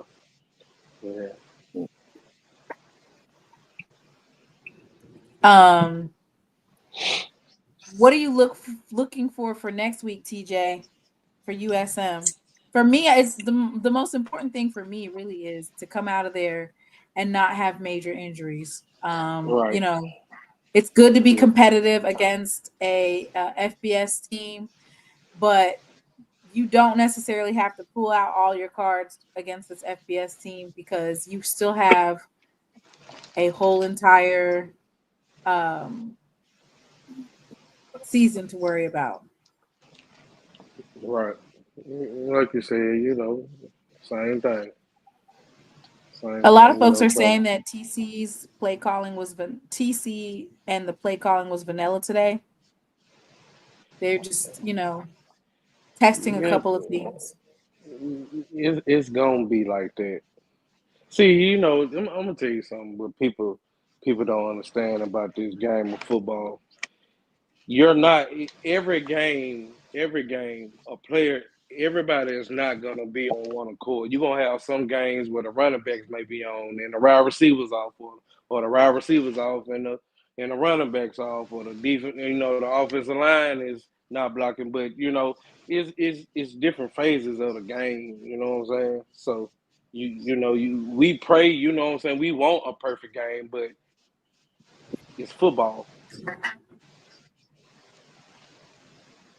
A lot of folks are saying that Jackson State played vanilla today because they want to win next week and didn't want to put too much out there. I would be interested to know, like, what changed in terms of play calling for those last two drives, because they were able to score 14 points in like a minute, like back-to-back touchdowns. And see, and I swear to man, I said that same thing. I said, like, "There's no way transpired that y'all just said, okay, let's go ahead and score 14 points in less than a minute." Like, what? What happened? Yeah, they did that. Who? Isn't that what you did to FAMU last year in Jackson? The last 4 Show minutes, is did you explode on them? Yeah, the defense made a big, huge play, which, of course, it was Kamari Rogers, which, that young man transferred in from Mississippi State, right? Yeah. Kamari Rogers. And he was able to intercept the ball. And that was actually a very huge defensive stop right there, because Hampton was driving to get another touchdown. Thank Yep. I played for his dad. Marcus Rogers? Yeah, he was my offensive coordinator at Merle when Malik Deer was there.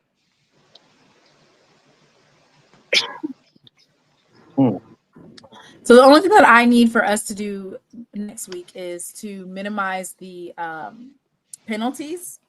There was just kind of like a situation during special teams, like during a punt return where, you got a hands in the face call. Those calls, like the penalties that they put against FCS teams, especially when they're playing an FBS team, they're egregious sometimes. It's kind of like, that didn't happen, or that play didn't look like that, or that wasn't passing interference.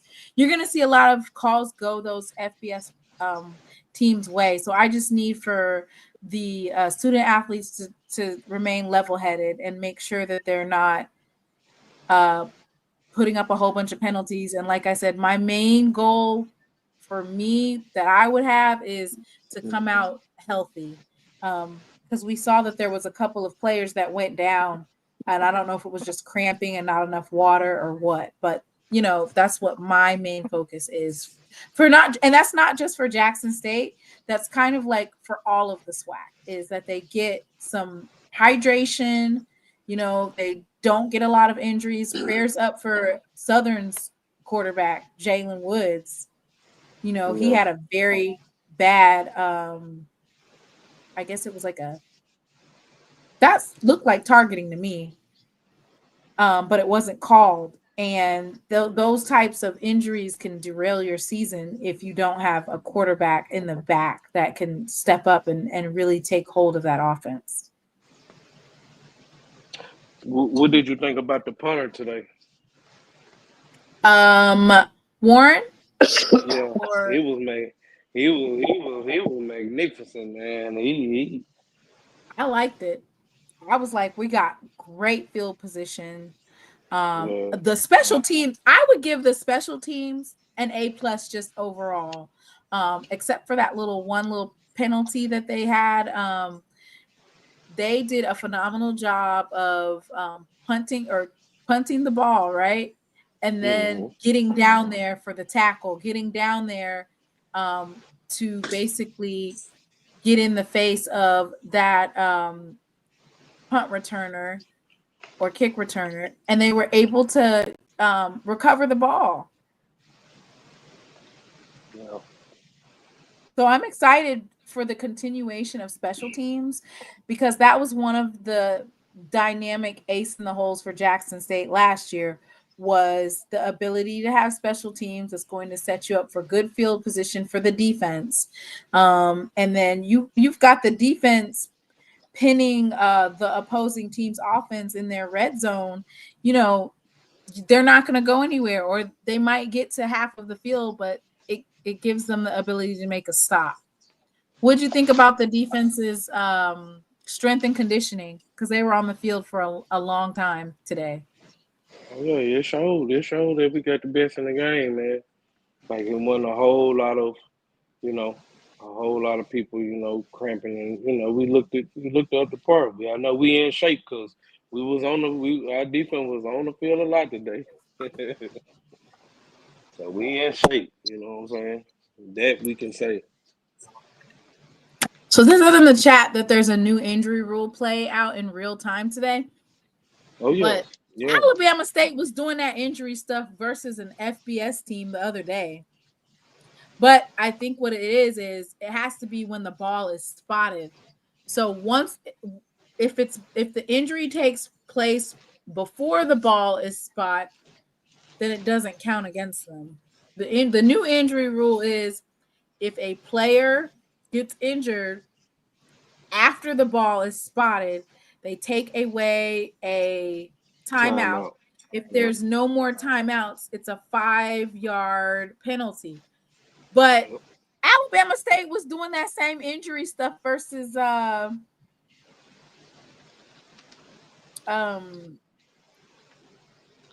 UAB. Chuck, what'd you think about UAB? That's not Bill Clark's UAB. This is a garbage UAB team. Trenton Dilfer. It's not what I've been accustomed to seeing with them. Because the guy that was on that UAB staff when they were winning is here in Monroe, at the University of Louisiana Monroe. By the way, he's carrying 2 hats now as head football coach and athletic director. Brian Vincent. He's one that was interim coach when Bill Clark stepped down because of health challenges, and that's when UAB was really rolling. But now, to me, they just had 2 bad teams. On it happened. Alabama State this season is showing that you custom them on defense prevailing, but this time you're seeing more offense with Andrew Body and those receivers. I think it's going to be more of an offensive team this season. And it could change later on the season. That's one game, but we will see. Yeah, they'll get better defensively. Yeah, they will. Do you think? Oh, let me mute Chuck. Do you think that Alabama State's offense is going to be like that in the SWAC, or was UAB's defense that bad? I think they're going to be tough in the SWAC offensively. The body can carry them. Yeah. He's that kind of player. But it's the only thing that comes with that. He run him a lot, and that's gonna be their downfall because he steady running him like he a running back. That's what you got the running backs for. Just let Body, you know what I'm saying? Just let Body be a quarterback. Body had the most rushing yards. Yeah. And Holtzclaw was the second. Like, where's the other running backs at?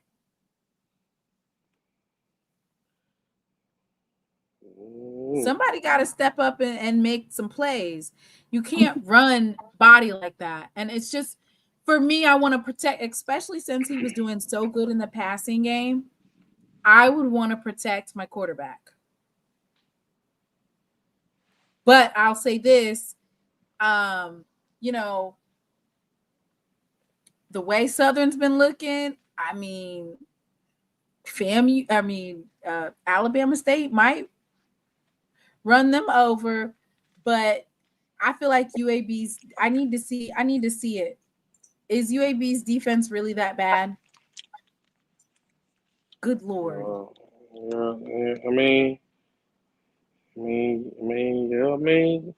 Andrew just played a good game, you know what I'm saying? He took what they gave him, you know what I'm saying? Like, okay, You gonna give me this much room to run? Well, I'm gonna run, and that's what he did.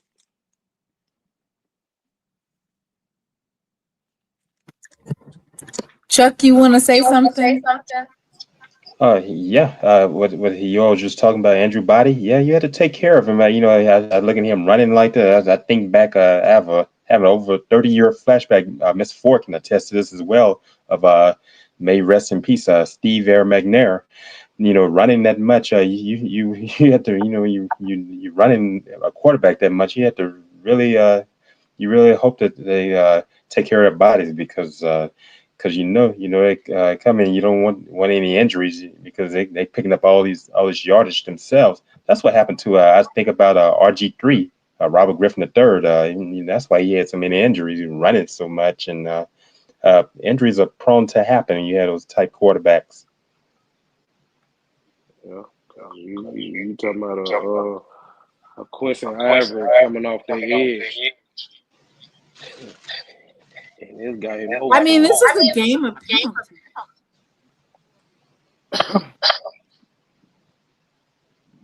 Mr. Ford, are you watching Prairie View? Yeah. Is this the game for the SWAC West? It could be. What's the score? It's 14-14.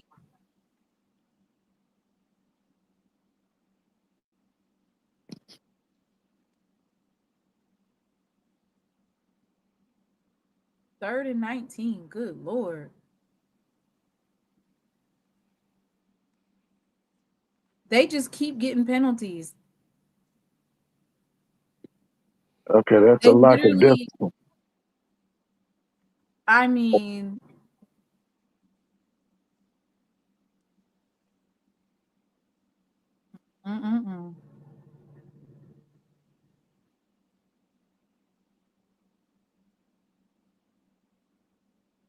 Third and 20. They're 3rd and 24. This is not good. So, like you said, a lack of discipline. If anything, and bad coaching. We always said lack of discipline and bad coaching. You get a lot of penalties. That's bad coaching.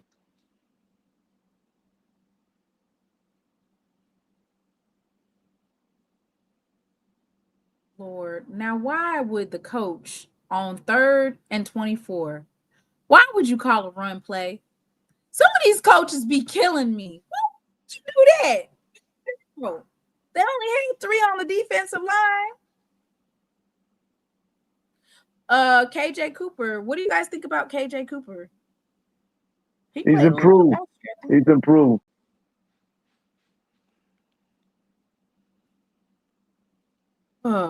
Listen, I'm not a play caller. I'm not.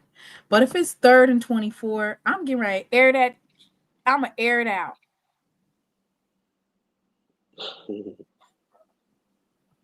Air it out. Hail Mary.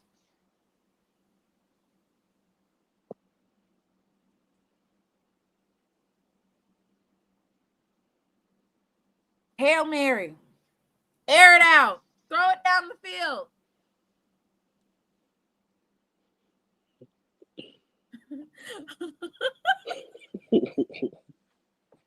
Are you reading the chat? Oh, Lord have mercy. Jamal, be quiet, please. We are trying to behave over here. Mr. Ford is so subdued. I think he wasn't expecting for FAMU to lose. No, I wasn't. Oh, I was very disappointed. That's why you ain't play caller, Timona. Yeah, right. Shit, me, I'm taking a shot. Take a shot. Air it out. Shedeur Sanders does when it's 3rd and long. Shedeur Sanders gonna throw it. He's gonna air it out, and they catch it. They catch the ball. I guess they're saying KJ Cooper's not Shedeur, but on 3rd and long, they go for it and they air it out. And they made Dylan Gabriel the backup quarterback, right? Yeah. That's awful. I'm glad. No, it's not awful. Flacco will probably be 5-6 games.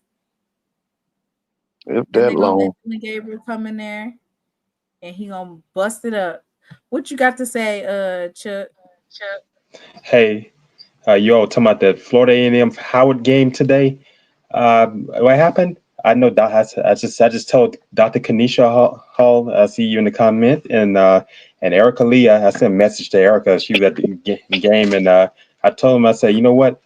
I predicted Florida A&M to win. I said all those remarks I made. I said I had to eat crow on that one when I watched it today. Hey, they just came ready to play. I was looking at how they were hitting those receivers to get those first downs. I said that's an improvement for how we can know how it's usually running. But hey, Dr. Kanisha and Erica, hey, congratulations to your alma mater. You know, I was making remarks about saying that Florida A&M was going to beat the Great Poupon out of Howard. How wrong I was. I sure did. Ooh. That's why I thought it was going to go. But You know a Great Poupon is. Yeah, you and Mr. Ford eating crow. So, Mr. Ford, who are the biggest winners and who are the biggest losers in week 1? Got to be Jackson State, isn't it? Y'all took on a top talent from the East Coast, and Howard has improved. Like I said, Howard has more teeth in that front 7, and they got a quarterback. So Howard and Jackson State are the biggest winners. Who are the biggest losers? And then whoever wins this game right here, because this is coming down to the end right here. It's this Labor Day Classic out there in Houston. Okay, but who are the biggest losers? Oh, FAMU's got to be the number 1 biggest loser. It's got to be FAMU. They got to be number 1. They got to be number 1. Yes, they awful. Dr. Kanisha told us that they had a quarterback. And They got a quarterback. That kid's good. Listen, that kid would fit FAM. With that offense FAM is running, man, he turned that out. And they got a new offensive coordinator, Mr. Ford. You talking about Howard? Yeah, that's what. Yeah, but Larry and Scott's still calling the plays. That's the problem. Oh, that you didn't never tell us that Scott was running the plays. Yeah, he's calling the plays. Scott's calling the plays. If PV coach lose, is he gonna be quiet or he gonna talk some more? Double down. He's gonna be quiet. I think he's gonna talk some more. I'm sorry. Yeah, I do too. I think that's just him.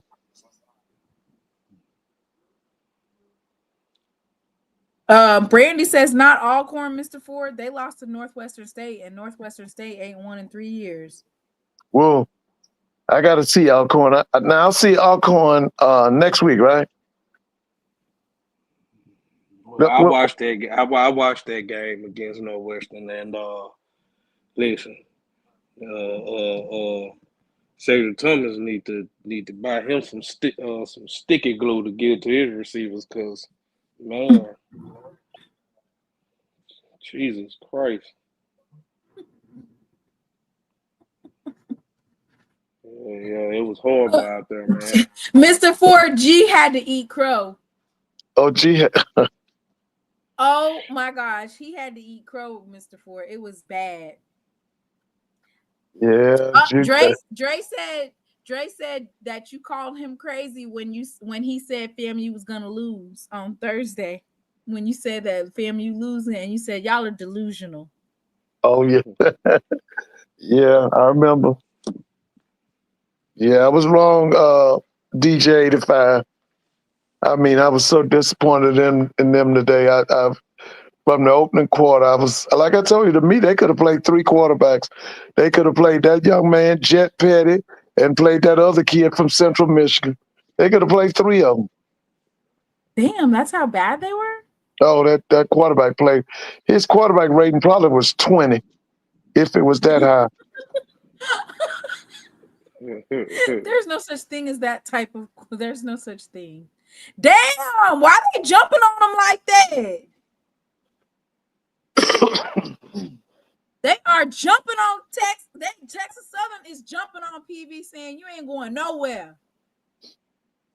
You ain't going nowhere. Look at him. He's been eating a lot of grass. Number 4 been eating a lot of grass. His poor little outfit has got nothing but grass stains on it. 2nd and 9. 12 minutes left. Ooh! Oh, boy, he jumped that route. He should have got. Oh, Lord, that would have been game right there, boy. That would have been it. You're right, baby. He should have made that interception. Boy. Yeah, he should have made that. He telegraphed that all the way. Ooh, that was a pick 6 right there. You could have took that to the house, Whitley. Whitley. Yeah, with him jumping that route like that, that means that the seams are open. With him jumping that route like that. Follow them eyes. Ooh. There you go. Good shot. Don't be cheering for PV, Mr. Ford. We don't like PV. It's a good play, baby. That's a good play. That's vertical. No, we need them to lose. Oh, Howard's got to play Temple next week. That's in Philly. Ford, I'm like you. We need to start back playing. We need to stop all these money games and start back. Yeah, y'all can have the money game. I know Ohio State's gonna probably try to put 80 or 90 points on Grambling next week. Yeah, they're gonna cover the spread, and I'm going, and I might put $1,000 on it. $1,000 on who? On Ohio State with the spread against Grambling. They said Zy McDonald had a very good game against Valdosta State. Clark lost to Valdosta 31-28. What? Dang. They said, Mr. Ford. And then Dr. Kanisha said at Lincoln Financial. Oh, yeah. That's I know in 2 weeks, I think Clark has to play Fort Valley. That's on one of them ESPN stations. That's going to be on a Thursday night.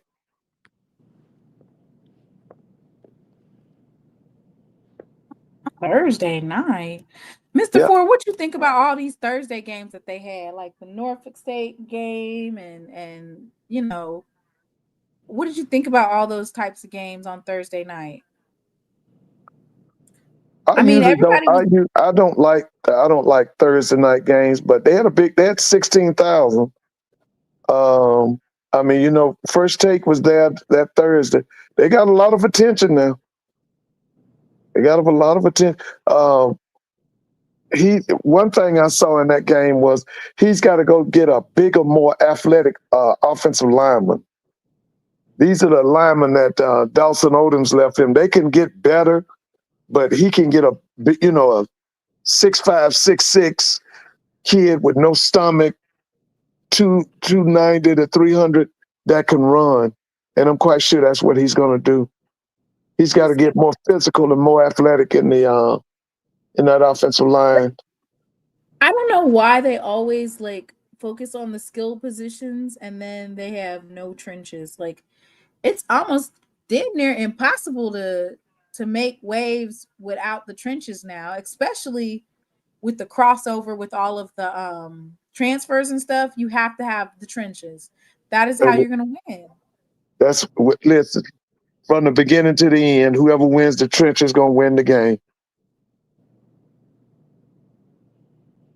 It looked like Texas Southern got some good trenches. Both of them got good trenches. It looked like both of them pretty good. Yeah, this might be for the SWAC West right here. That's crazy. The first game of the season is for the SWAC West, but I really do think that. Yeah, this could be for the West. Because who do you have left? Southern, UAB, and Alcorn, right?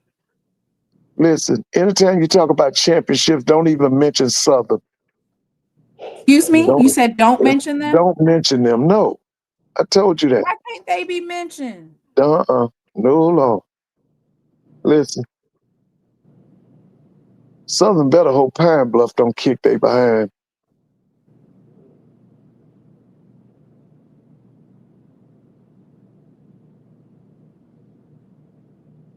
Hey, how did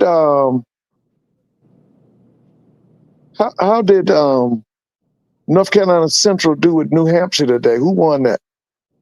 They said that they didn't look too good. So did Central win? They just left him wide open.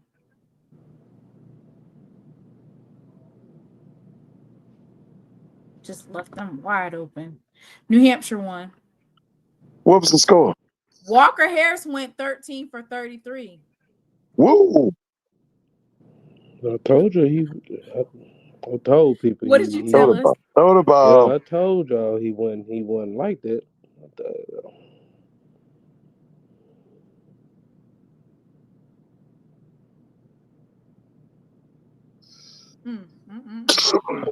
He was like that against Southern. I mean, Mr. It was Ford, look how Southern. far they were playing off him, though. I mean, he really. I bet they was blitzing him and the linebackers. Yeah, all those little mid passes that he was doing, they shut all that down. Those intermediate passes, shut it down. Oh yeah. Mm-hmm. Now is New Hampshire ranked in that FCS rankings? Not sure. Dang, but the fact that North Carolina. Hey, Blue, what's going on with New Hampshire? They really good? Is Blue on here, right? Yeah, Blue. Is New Hampshire, are they really good? He says no. Oh, okay. Okay. I told you, man. I seen it. I was like, man, Southern he just picking Southern apart because I mean, hey, Timona can get out there and throw out routes all up and down the field. How many yards they were playing? You feel me? I'm like, don't tell Miss Timona that. Don't tell her that. I'm a dual threat quarterback, like I told Coach Dishman on the call on Monday. On last Monday, he said he was looking for a quarterback because he didn't want to name the quarterback, and he was asking us, and I told him I'm a dual threat quarterback. Ooh.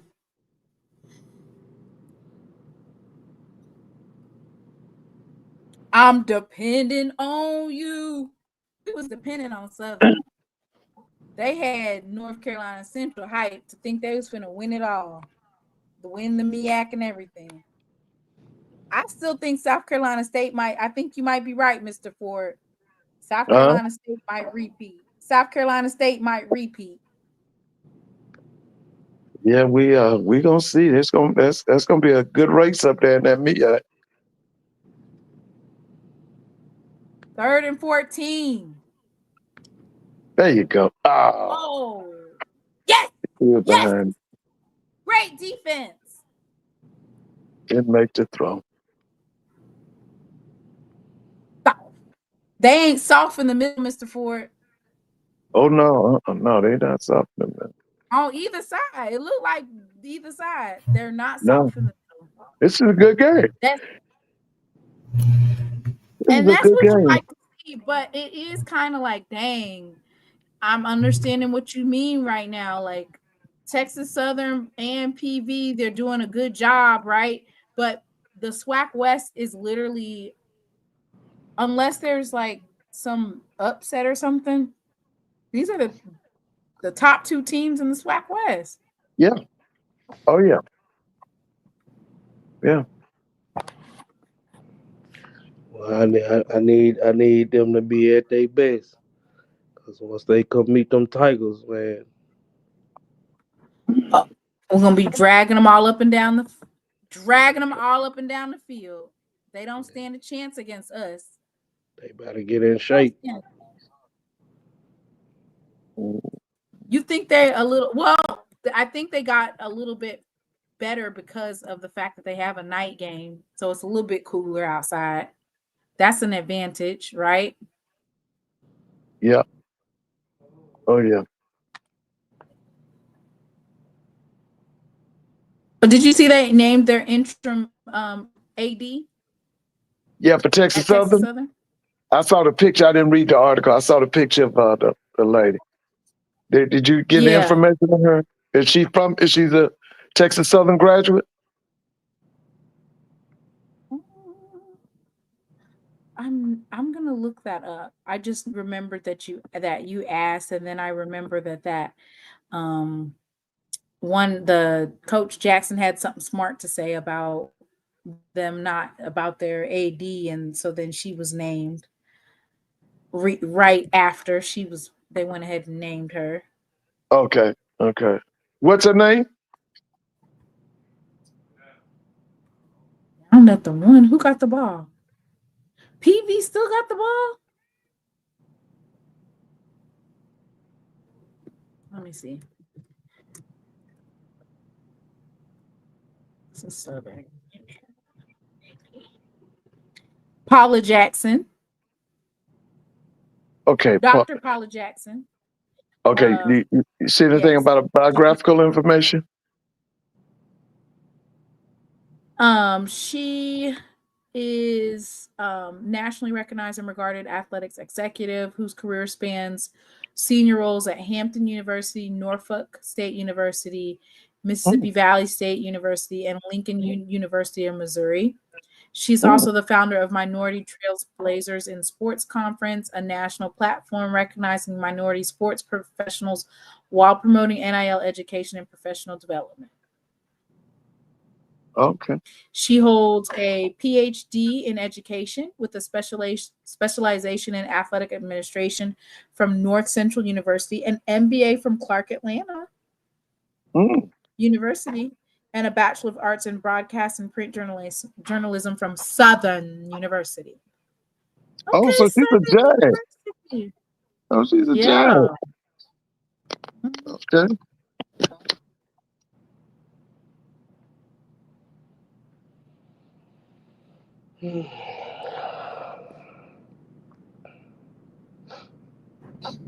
So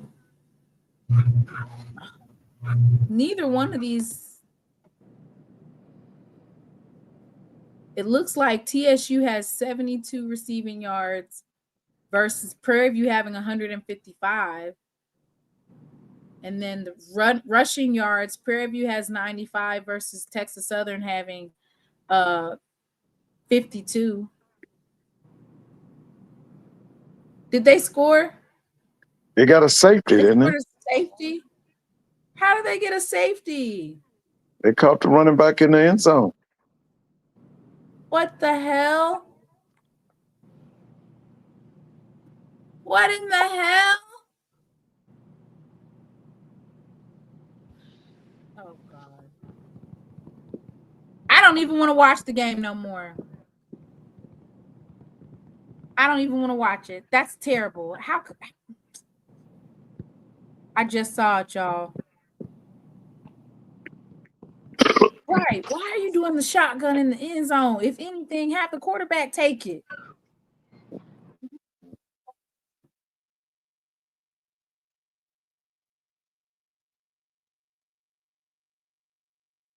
Just terrible.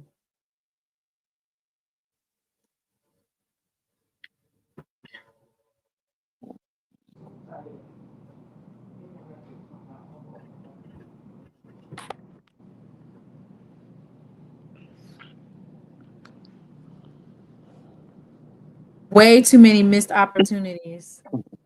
Lord, that coach call on Tuesday about to be juicy, Mr. Ford. What questions are we going to ask? I said that coach's call on Tuesday is about to be juicy. What type of questions are we asking the coaches?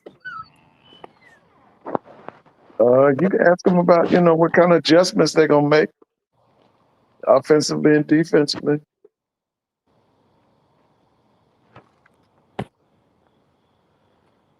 I haven't made bingo yet.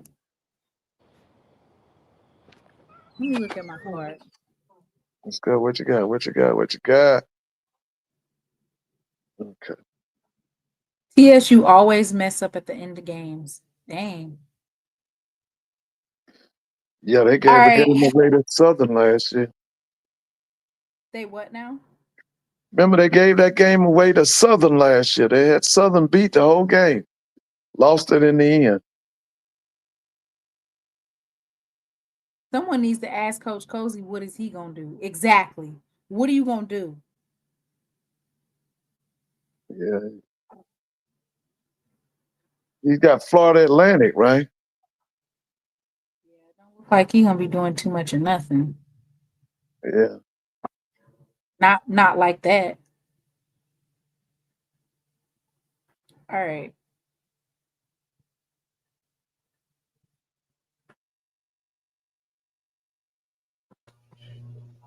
Hey, chat. Hey, everybody. Hey. Sorry I'm late. I'm just now making it back home.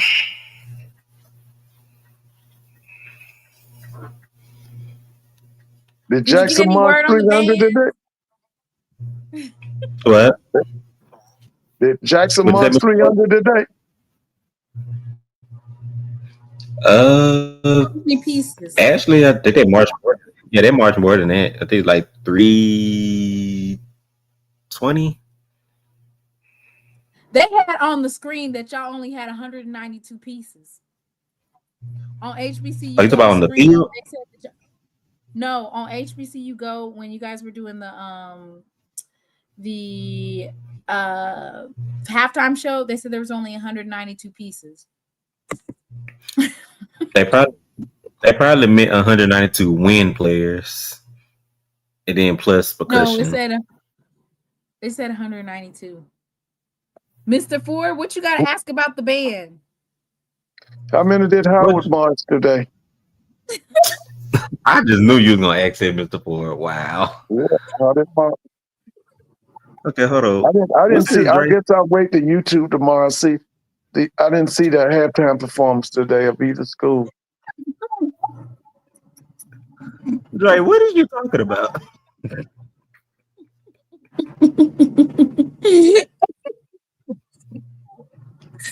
Oh my goodness. Oh God. I actually made it late to the game, so the only thing y'all getting is the march out and a couple of the stand tunes. That's all I get.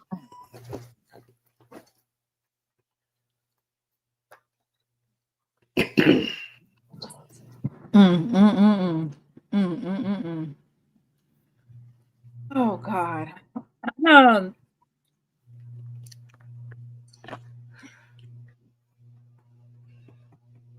Oh wait, Chuck is saying something. What you say? I had to stand up on that when Mr. Ford said about Howard's band. No, in talking about them in Miami, I said okay. He tough on Howard's band. You know what happened? I think about the guy who used to be band director at Howard. He's retired now, John Newsom. He's a graduate of Southern, and he had 100-some pieces back when he was there. But having started going down, he had a tough time getting scholarship for it. You know what happened? He came down to show you what they value at the school. And he had, I think he went ahead and retired, but yeah, it's quite interesting to see you know, Howard won, and like I said, I saw Erica on X. She's all excited, cutting up about the guy can hit that field. They show you in football that trenches matter, and kickers matter as well. You better get yourself a great kicker. You see what happened with Howard. Connaught, wasn't that Connaught? He came through for them today. Oh, Theodore said he got bango. Yeah. Mr. Ford, we spotted Maynard. Yeah. Maynard's with Wake Forest, right?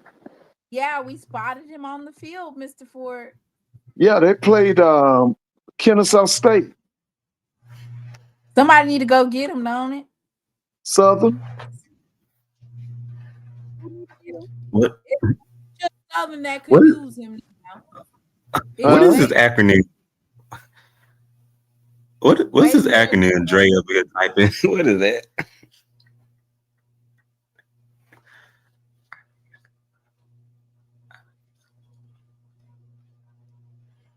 Know that he took over the play calling in the fourth quarter. How do you guys know that? You see him, Mr. Ford? Yeah, I watched. I didn't watch the entire game, but I watched a little bit of it the other night. But yeah, he would be the offensive coordinator that would be really good for Southern. I'm with Maynard. Yeah, Wait, hold on. man. What that say on this shirt? Wake Forest Demons. Oh Lord, not another demon team. Yes.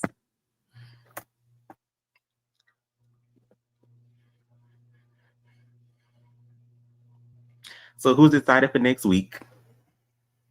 What happens next week? TC Taylor need to take Dre. It's only been 1 week, y'all. Calm down. Oh wait. What you want to say?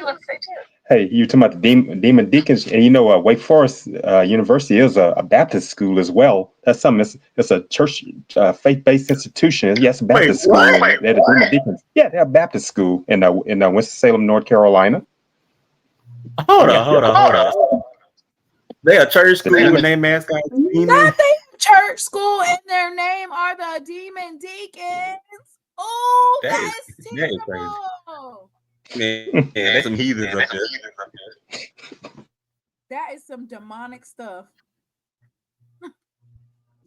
You remember, Miss Timona? Do you remember Arnold Palmer?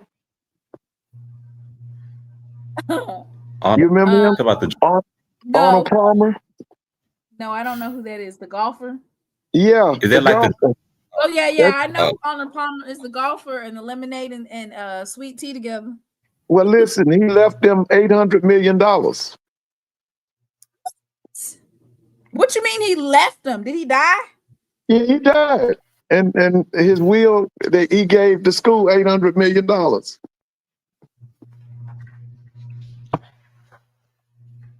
You know what we could do with $800 million? The Wake Forest got it. Dang, not the Demon Deacons. Chuck, Yeah, because they only got about 6,000 or 7,000 students. It's a really small school as far as student enrollment. That's like blasphemy. That's like, what is that called, Mr. Ford? Playing in God's face, being named the Demon Deacons. Blasphemy. Oh yeah. Blasphemy. Wait, you saying blasphemy? That's the actual name.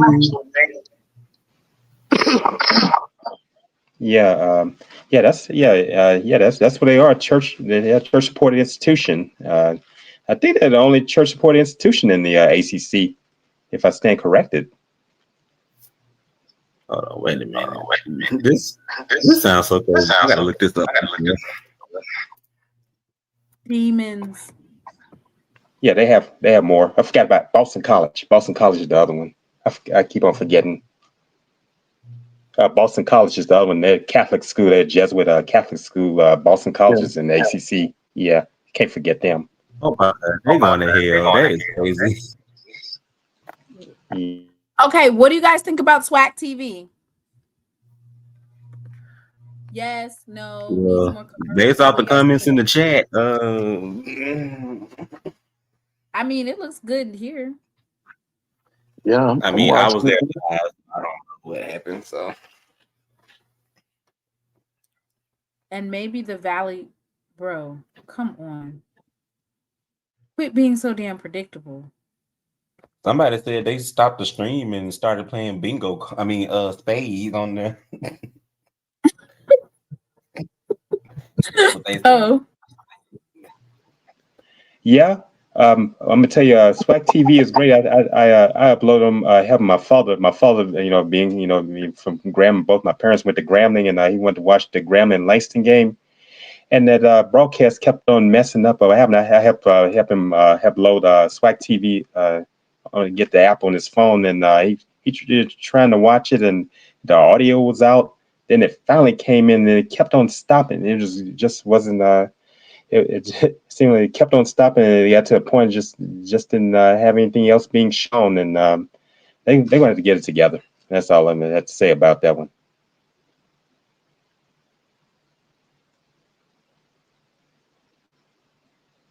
He missed the halftime show. He wanted to watch. He played in the band at Grambling in the '60s, and he wanted to watch the halftime show and wasn't getting anything.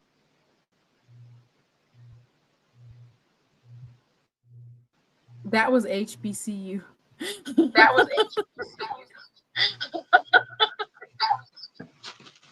Sorry. I don't know what WGI means. Yeah, what is that? He keep typing in the chat. What is that? Somebody got a cramp. Why they ain't use no timeouts? Okay, so this is a problem for me. In such a close game, and Texas Southern has all their timeouts. Why? And Prairie View has 2 of their timeouts. Are they just not like what's going on here? Why are they not utilizing their timeouts?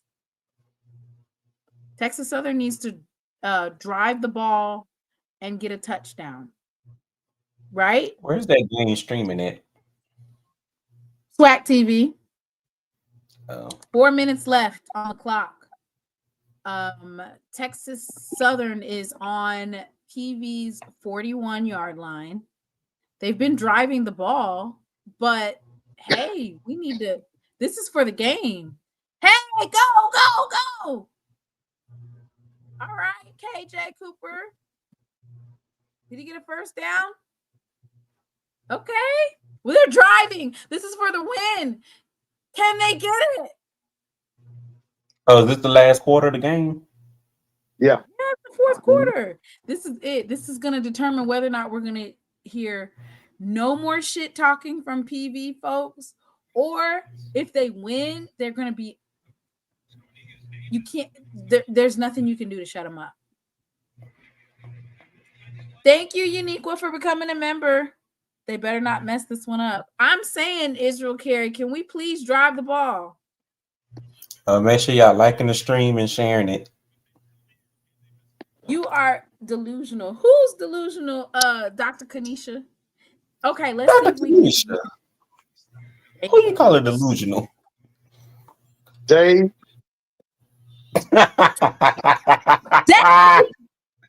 Dave who? A&T Dave. Which one is that? Oh, here it goes. For the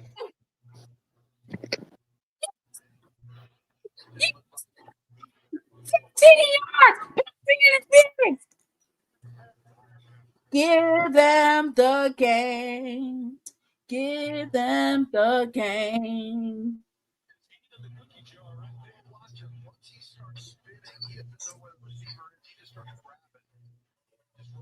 $15-yard penalty, automatic first down.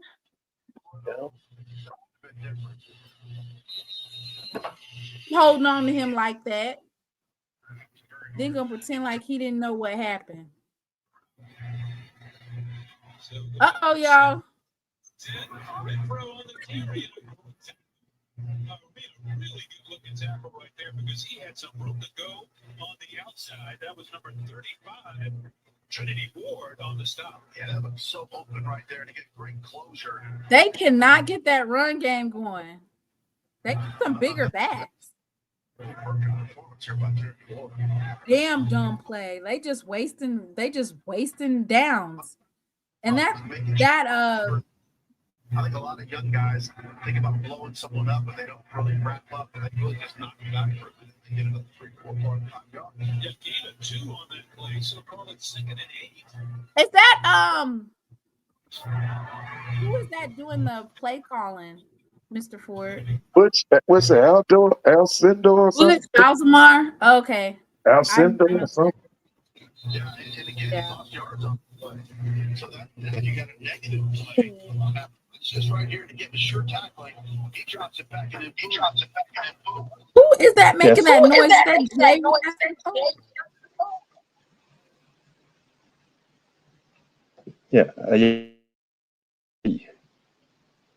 What'd you say?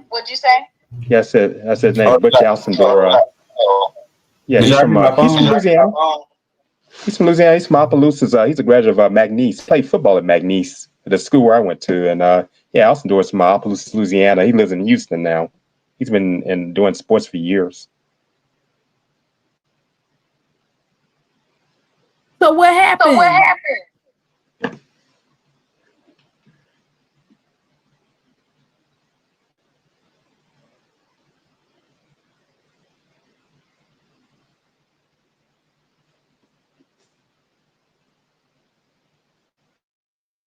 Yeah, I just had to mute everybody because it's too much.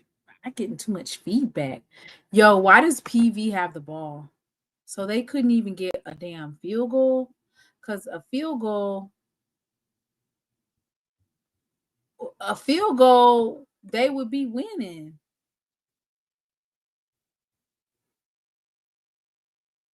What happened? I got everybody on mute, so I can't hear what happened.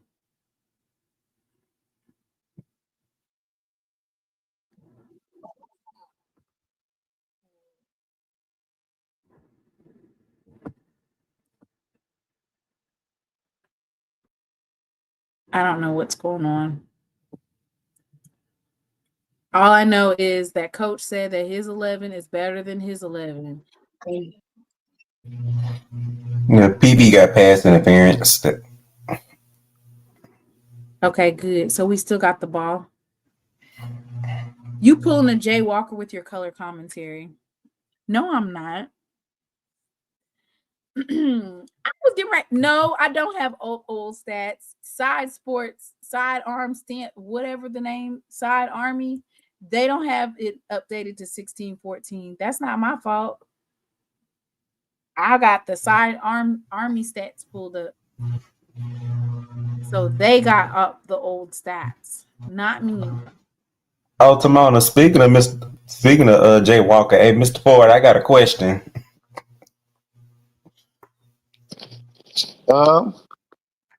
So does Howard have their bragging privileges back, or they still can't brag no more? Yeah, they can brag against FAM. They beat FAM. No, you said you don't want FAMU. You said you don't want Howard to brag about nothing. Yeah, they beat FAM today. I mean, they went down into their stronghold and beat them. FAM, you know that FAM is strong in Miami now. So they got something to brag about. They better get ready for Temple, though. You know that's heard that, Dr. Kanisha. Y'all can brag again. Is Dr. Kanisha on here? Dr. Kanisha? Is she on here? Yeah, she's on the answer. Emmett Jones is messy. You see Tremaine Jackson got the word dog spelled on his upper back shirt. Ask him about that during media question day. No, he already explained that. I think he could have sworn it meant something about God or something like that. Dre said Miami is not a stronghold for FAMU, Mr. Ford. They only had 22,000 at the game today, and whenever Jackson State was there, they was always complaining about the attendance, and they made it seem like the attendance was going to be so much better this year. Well, they started the game too early. Should have been a 7 o'clock start. Oh, Mr. Ford, Mm-hmm. what you think about that statement about FAMU? What about it? They said they weak as Sweetwater. Well, offensively, there was no precision today. Like I told you, the quarterback played like a true freshman, like he was straight out of high school.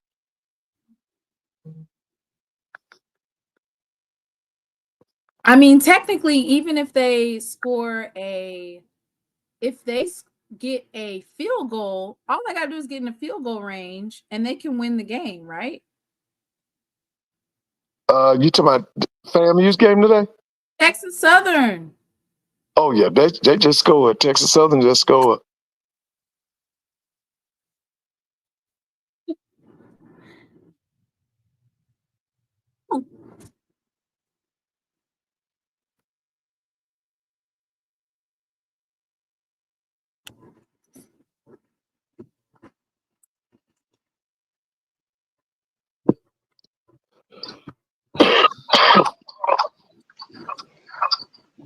I noticed they have dancing lights in that stadium.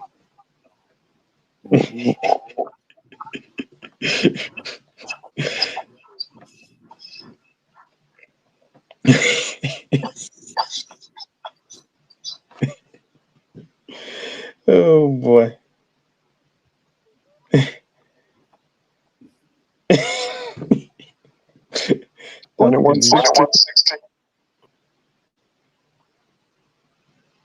The church will be interested in the morning.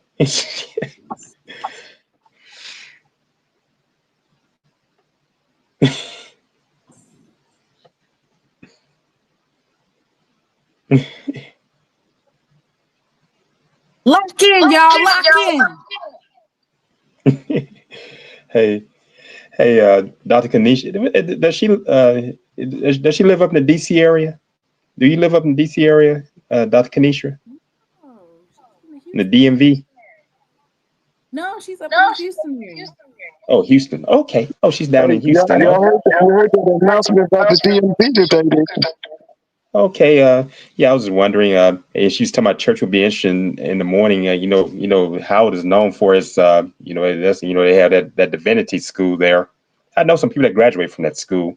There's a guy I know is a minister. He went to school at Howard with the vice president, former vice president of the United States, and a lady from the CHU, Carla Hall. Yeah, they went to school together at Howard, and I know some people that graduate from that divinity school. They have a great divinity school. Mr. Ford, what was you saying about DC? Yeah, they made the announcement this week that a lot of these black families, their houses are being foreclosed because they've lost their jobs, their federal jobs. That was the plan Yeah, all along. Yeah, the foreclosures are going out the roof up there in the DMV.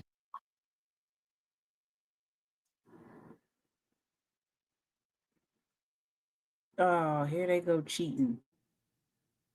They're gonna move 45-yard line. Say unnecessary roughness. Oh, bingo. He said he got bango. Wit got bango.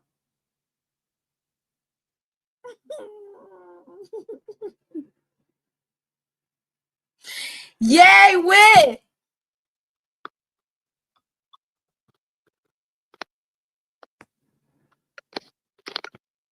Are they going to try to move it down 35 yards? What are they trying to do here? Cheat? Boy.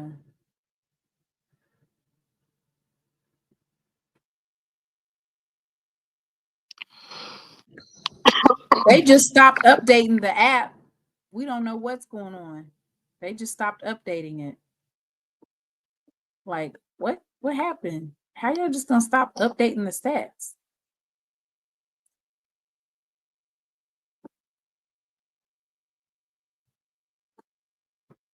That's interesting.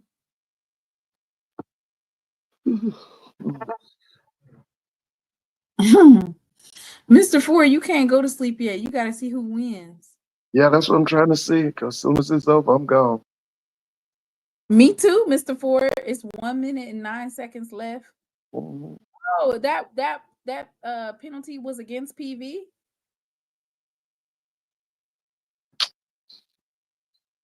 Oh,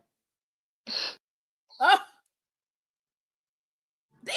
Why do you keep doing these damn flags? 2 seconds is a flag. Y'all might as well play flag football. Holding. Dang. Maybe they can get a safety here. Oh my gosh. If PV loses.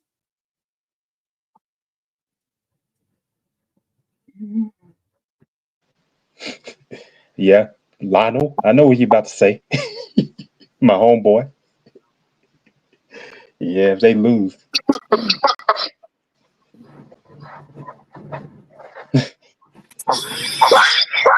Somebody screenshot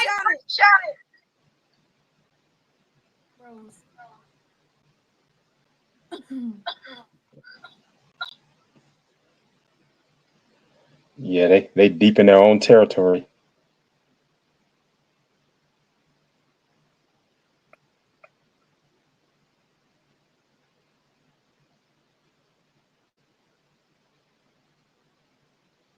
Uh-oh.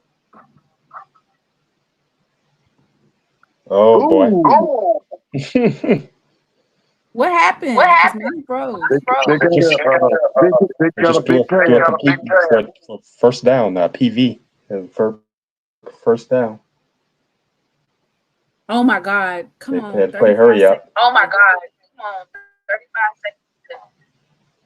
Bro, this is for the game. Texas Southern. Bro, this is for the game. Texas Southern. PV been gassing on y'all. talking mess about you all season long. They talked about your AD. How you gonna let them talk to you like that? You better whoop on them. You better win. No extra tackling. You don't need to do all that extra. 2 more downs. Oh, they took out a timeout. 2nd and 6, y'all.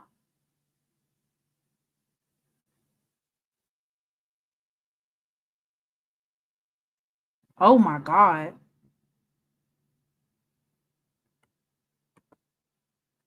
Y'all, this is for the game.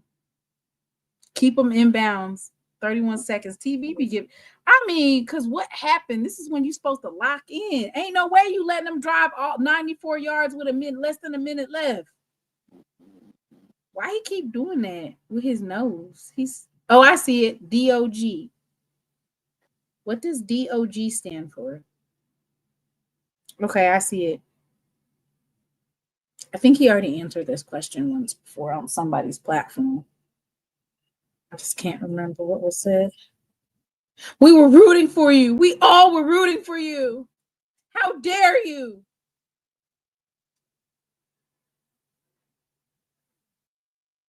Oh my God. What do this?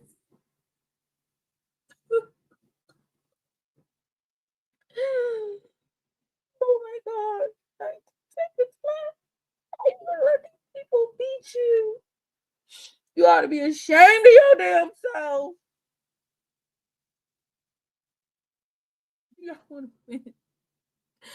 I have deja vu. They lost the game. They need an interception right here or a sack or something.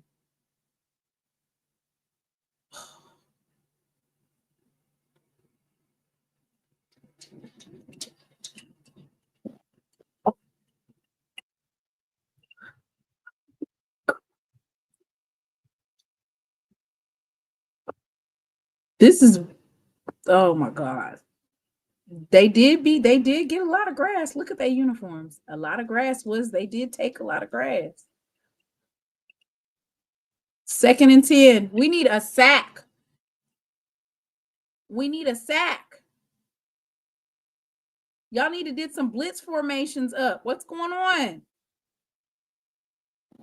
You too far off. Come a little closer. Yes! False start on the offense. Oh no, timeout. Who took the timeout? Oh, Prairie. 13 seconds left on the clock.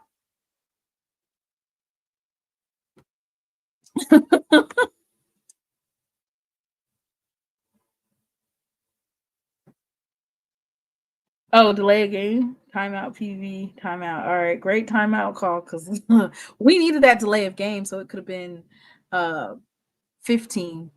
Give me a sack. Come on, can we please get a sack? Everybody can't have a red zone defense like Jackson State. Their red zone defense today was immaculate.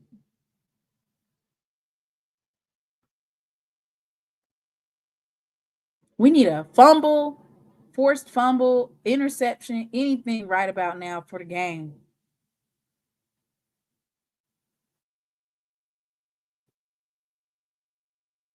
Interception, whatever you can get.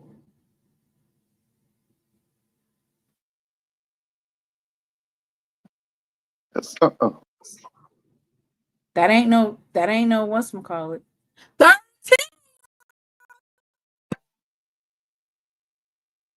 11 seconds left. Oh, I know his heart racing through his sweater. That could have been passing interference, but I'm glad they didn't call it. Let's get some cheating here. Go ahead and cheat a little bit.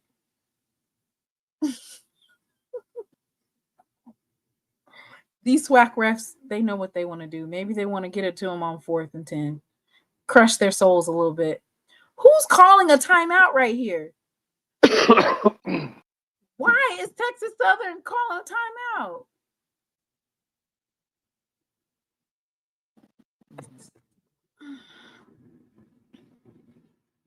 Why are you giving them extra timeout? Don't let them folks get a timeout. I'll make them run that play. No readjustments.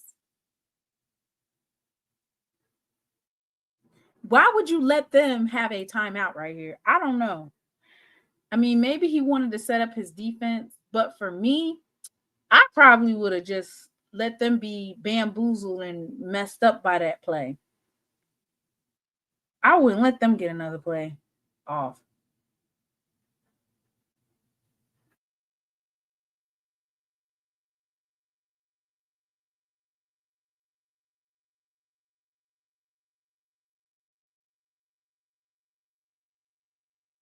Dang, this is such a close game. Roll back.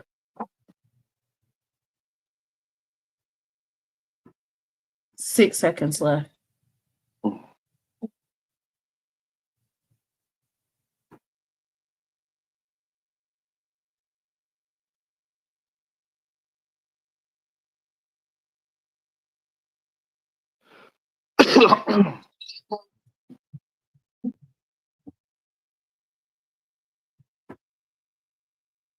I don't care about it being 1st and 10. Hold the ball for 10.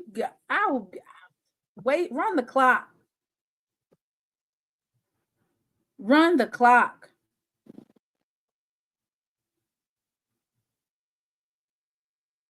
And you know damn well.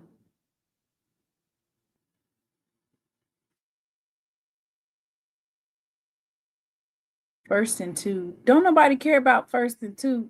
Look, I'm going to just tell you right now. Texas Southern's red zone defense is not like Jackson State's red zone defense. And that's all I'm going to say about that.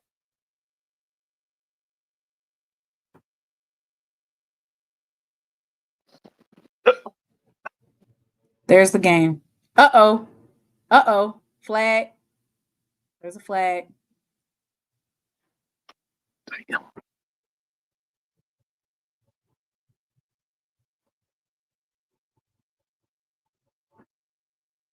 They had a flag. What they do? What they do? What they do?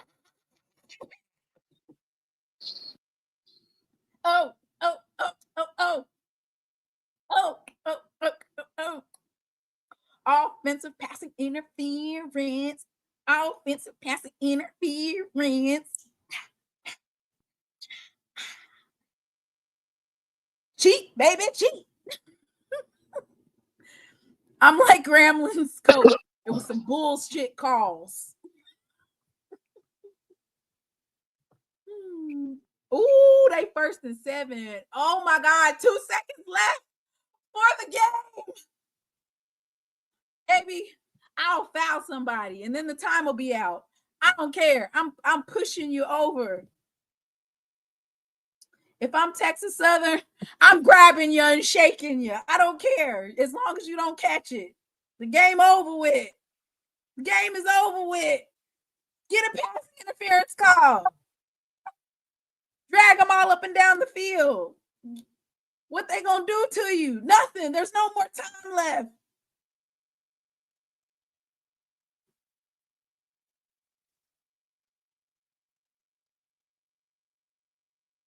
Fred, why would you say that? We don't want them to score. Do you want to listen to a whole season of PV talking shit about how good they are? No, we want them to lose. Lose. We need you to lose. No more Lionel. No more glasses. No more PV's the best in the SWAC West. It's over. Week 1. Gone. That is. Mr. Ford, he still got a touchdown? Are you effing serious?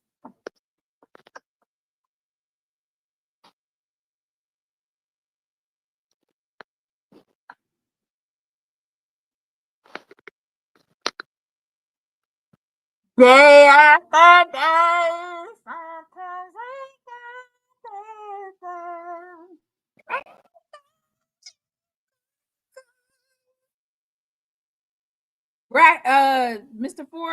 and sing it for us. Where did is the that? TV say they was going? Where did they say they were going? Atlanta. You got to sing the song, Mr. Ford.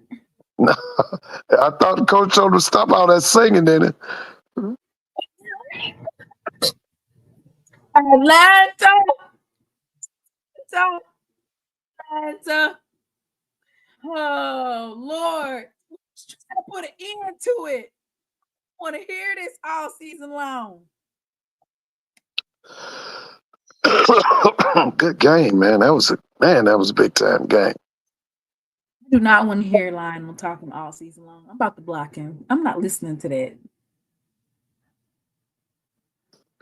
I'm not listening to it. I swear to God, I'm not listening to them talk about, because one thing that you know that Jackson State's gonna do in the red zone defense, baby, you see how they stopped Hampton twice? Mr. Ford, when you go back and watch that game, look at Jackson State's red zone defense. Okay, I will. Because Trent Boykin, he believes in going fourth down. He plays fourth down like it's third down. And he did it twice in the red zone. One was like literally on the 1 yard line.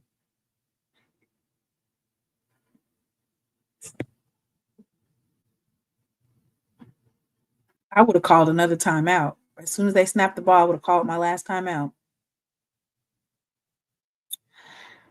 See? Block him. Get him out. Get him out of there. Get him out of there. We don't got no PV folks up in here. You're going to have to pay to be in this spot. Out.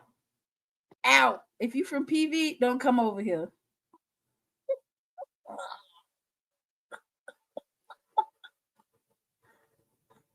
Them folks was clutching their pearls. Do you hear me? Look at them. Well, G Boom can stay. G Boom can stay. Yeah, G Boom, cool. Yeah, nothing wrong with G Boom. Yeah. Hey, I was looking at Emmett Jones was saying, some of those predictions I made, the ones he said he lost. I said I lost those as well. He was talking about FAMU and Alcorn. I lost those predictions, and I did win this one, but I thought Texas Southern's gonna come in, and I thought Texas Southern. I said you have to watch them because they're the dark horses. I'm a realist. I don't go and just say delusional things. I look at it from a realistic standpoint. And like Howard today, I saw a difference in how they were hitting those receivers to get those first downs. And that's what really helped. And those, it wasn't anything long, just getting those first intermediate routes, and the quarterback ended up getting a first down. He had sense enough to slide Howard's quarterback. You didn't want to take a hit from those guys.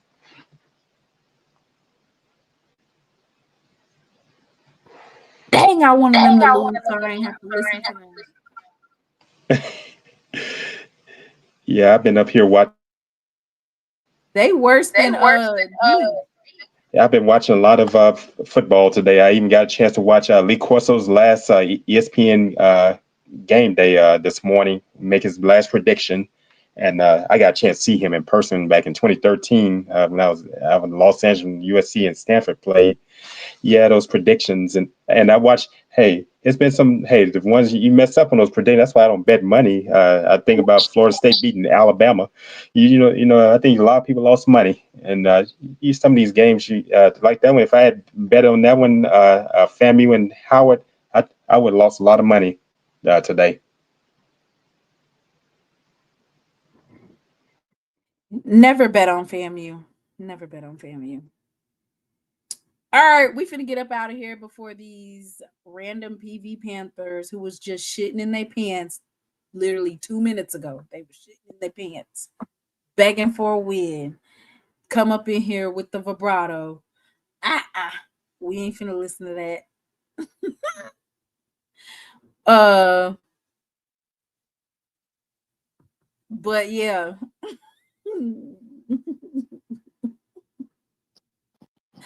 I'll see y'all later. Y'all have a good night.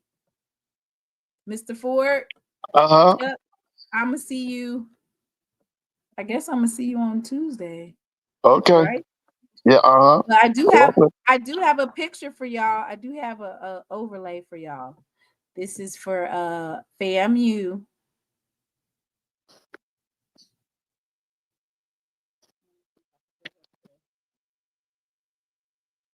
Ain't that so nice?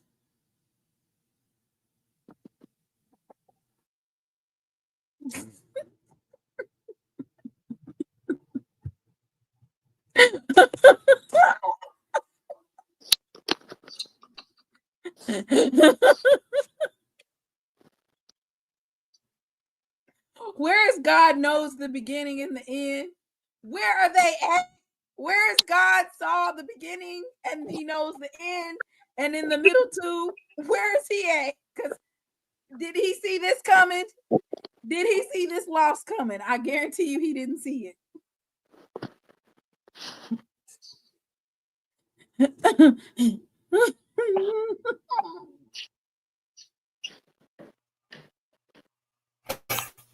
Oh God. You are terrible. You are terrible for that.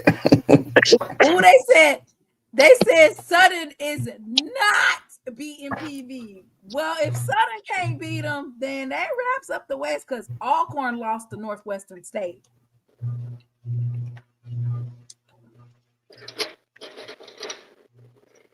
Lord, if look, Texas Southern, you had one job. First of all, they was all the way on. You're on the other end of the damn field. 94 yards. I gotta give them they props for that 2-minute drill. It wasn't even a 2-minute drill. It was a 90-second drill.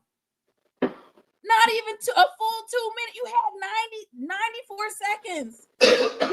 Yeah, 94 seconds to go 94 yards.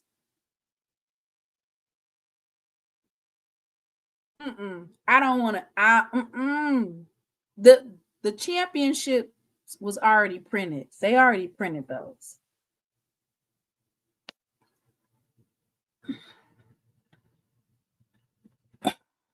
I already know. I don't know. Well, y'all go on over to Lionel. I would never listen to that. I can hear him now. He thinks that he's Super Bowl champ, like he's Kansas City Chiefs or something. I'm not listening. Am I echoing? I don't know. I'm getting ready to go. I think there is a little bit of blowback, but I don't know. Well, before y'all go ahead and check out my uploads. I uploaded tonight. You know. Okay. We will. I dropped. Go to JTV videos. Okay, great. Well, I gotta drop them again. It got lost in the thing. Let me see. If y'all don't want to listen to Lionel, y'all can go check out my uploads. He might get more than 5 tonight, Whitley. But I know I'm not finna listen to it. I can hear him now. We going to the Super Bowl. We headed to Atlanta. We going to Atlanta right now. Matter of fact, we already there. We gonna meet y'all there because we was already gonna be there.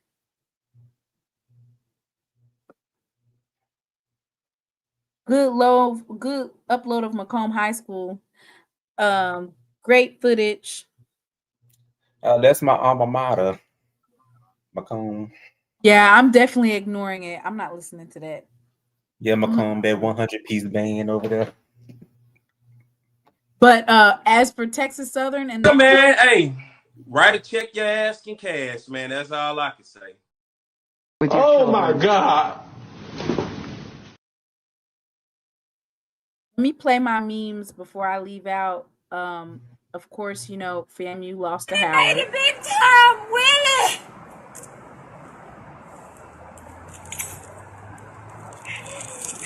Willie! Willie! He gone! Willie!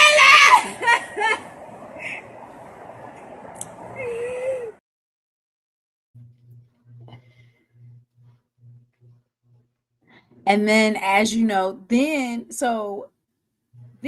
he went and he was the master of arms. What they said he was doing at the game, Willie done left him and they over there letting that man be over parts of their game still. Honorary team captain. Why would you make your former coach your honorary captain?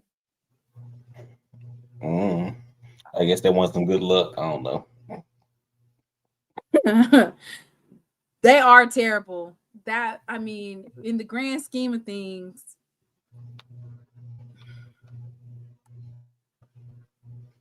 but you know what? Go ahead and let them feel like they that, okay? Just as long as you know the championship runs through 1400 J.R. Lynch Street. And we not letting folks get by. Have a good night. Hello. Welcome back to Lessons with Kobe.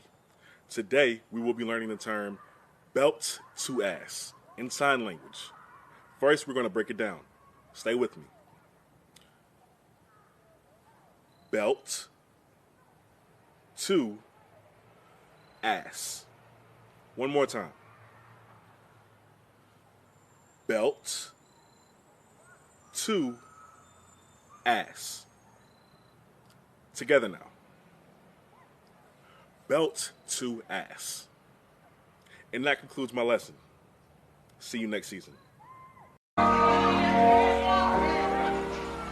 I've had some weary days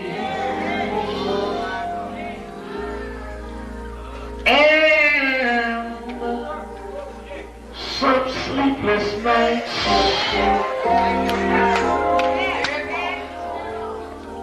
But when I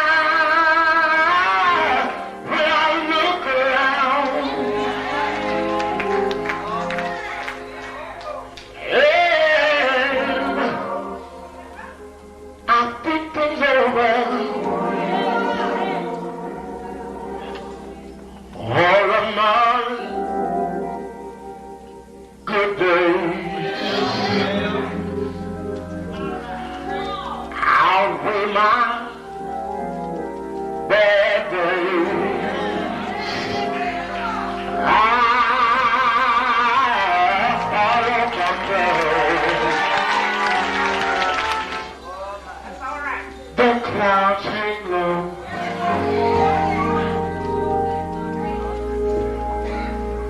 I can hardly see the road. I ask the question, Lord. Lord, why so late? But He knows one thing for me.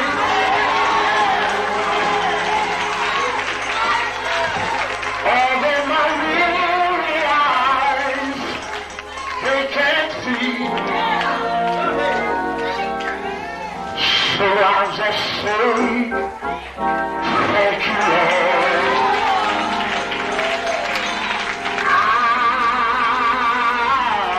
I won't compare.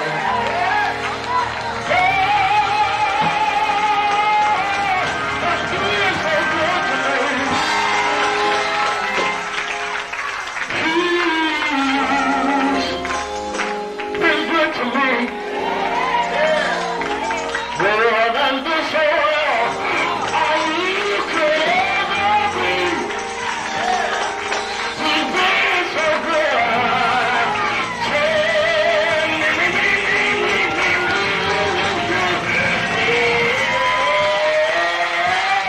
But He knows one thing for me.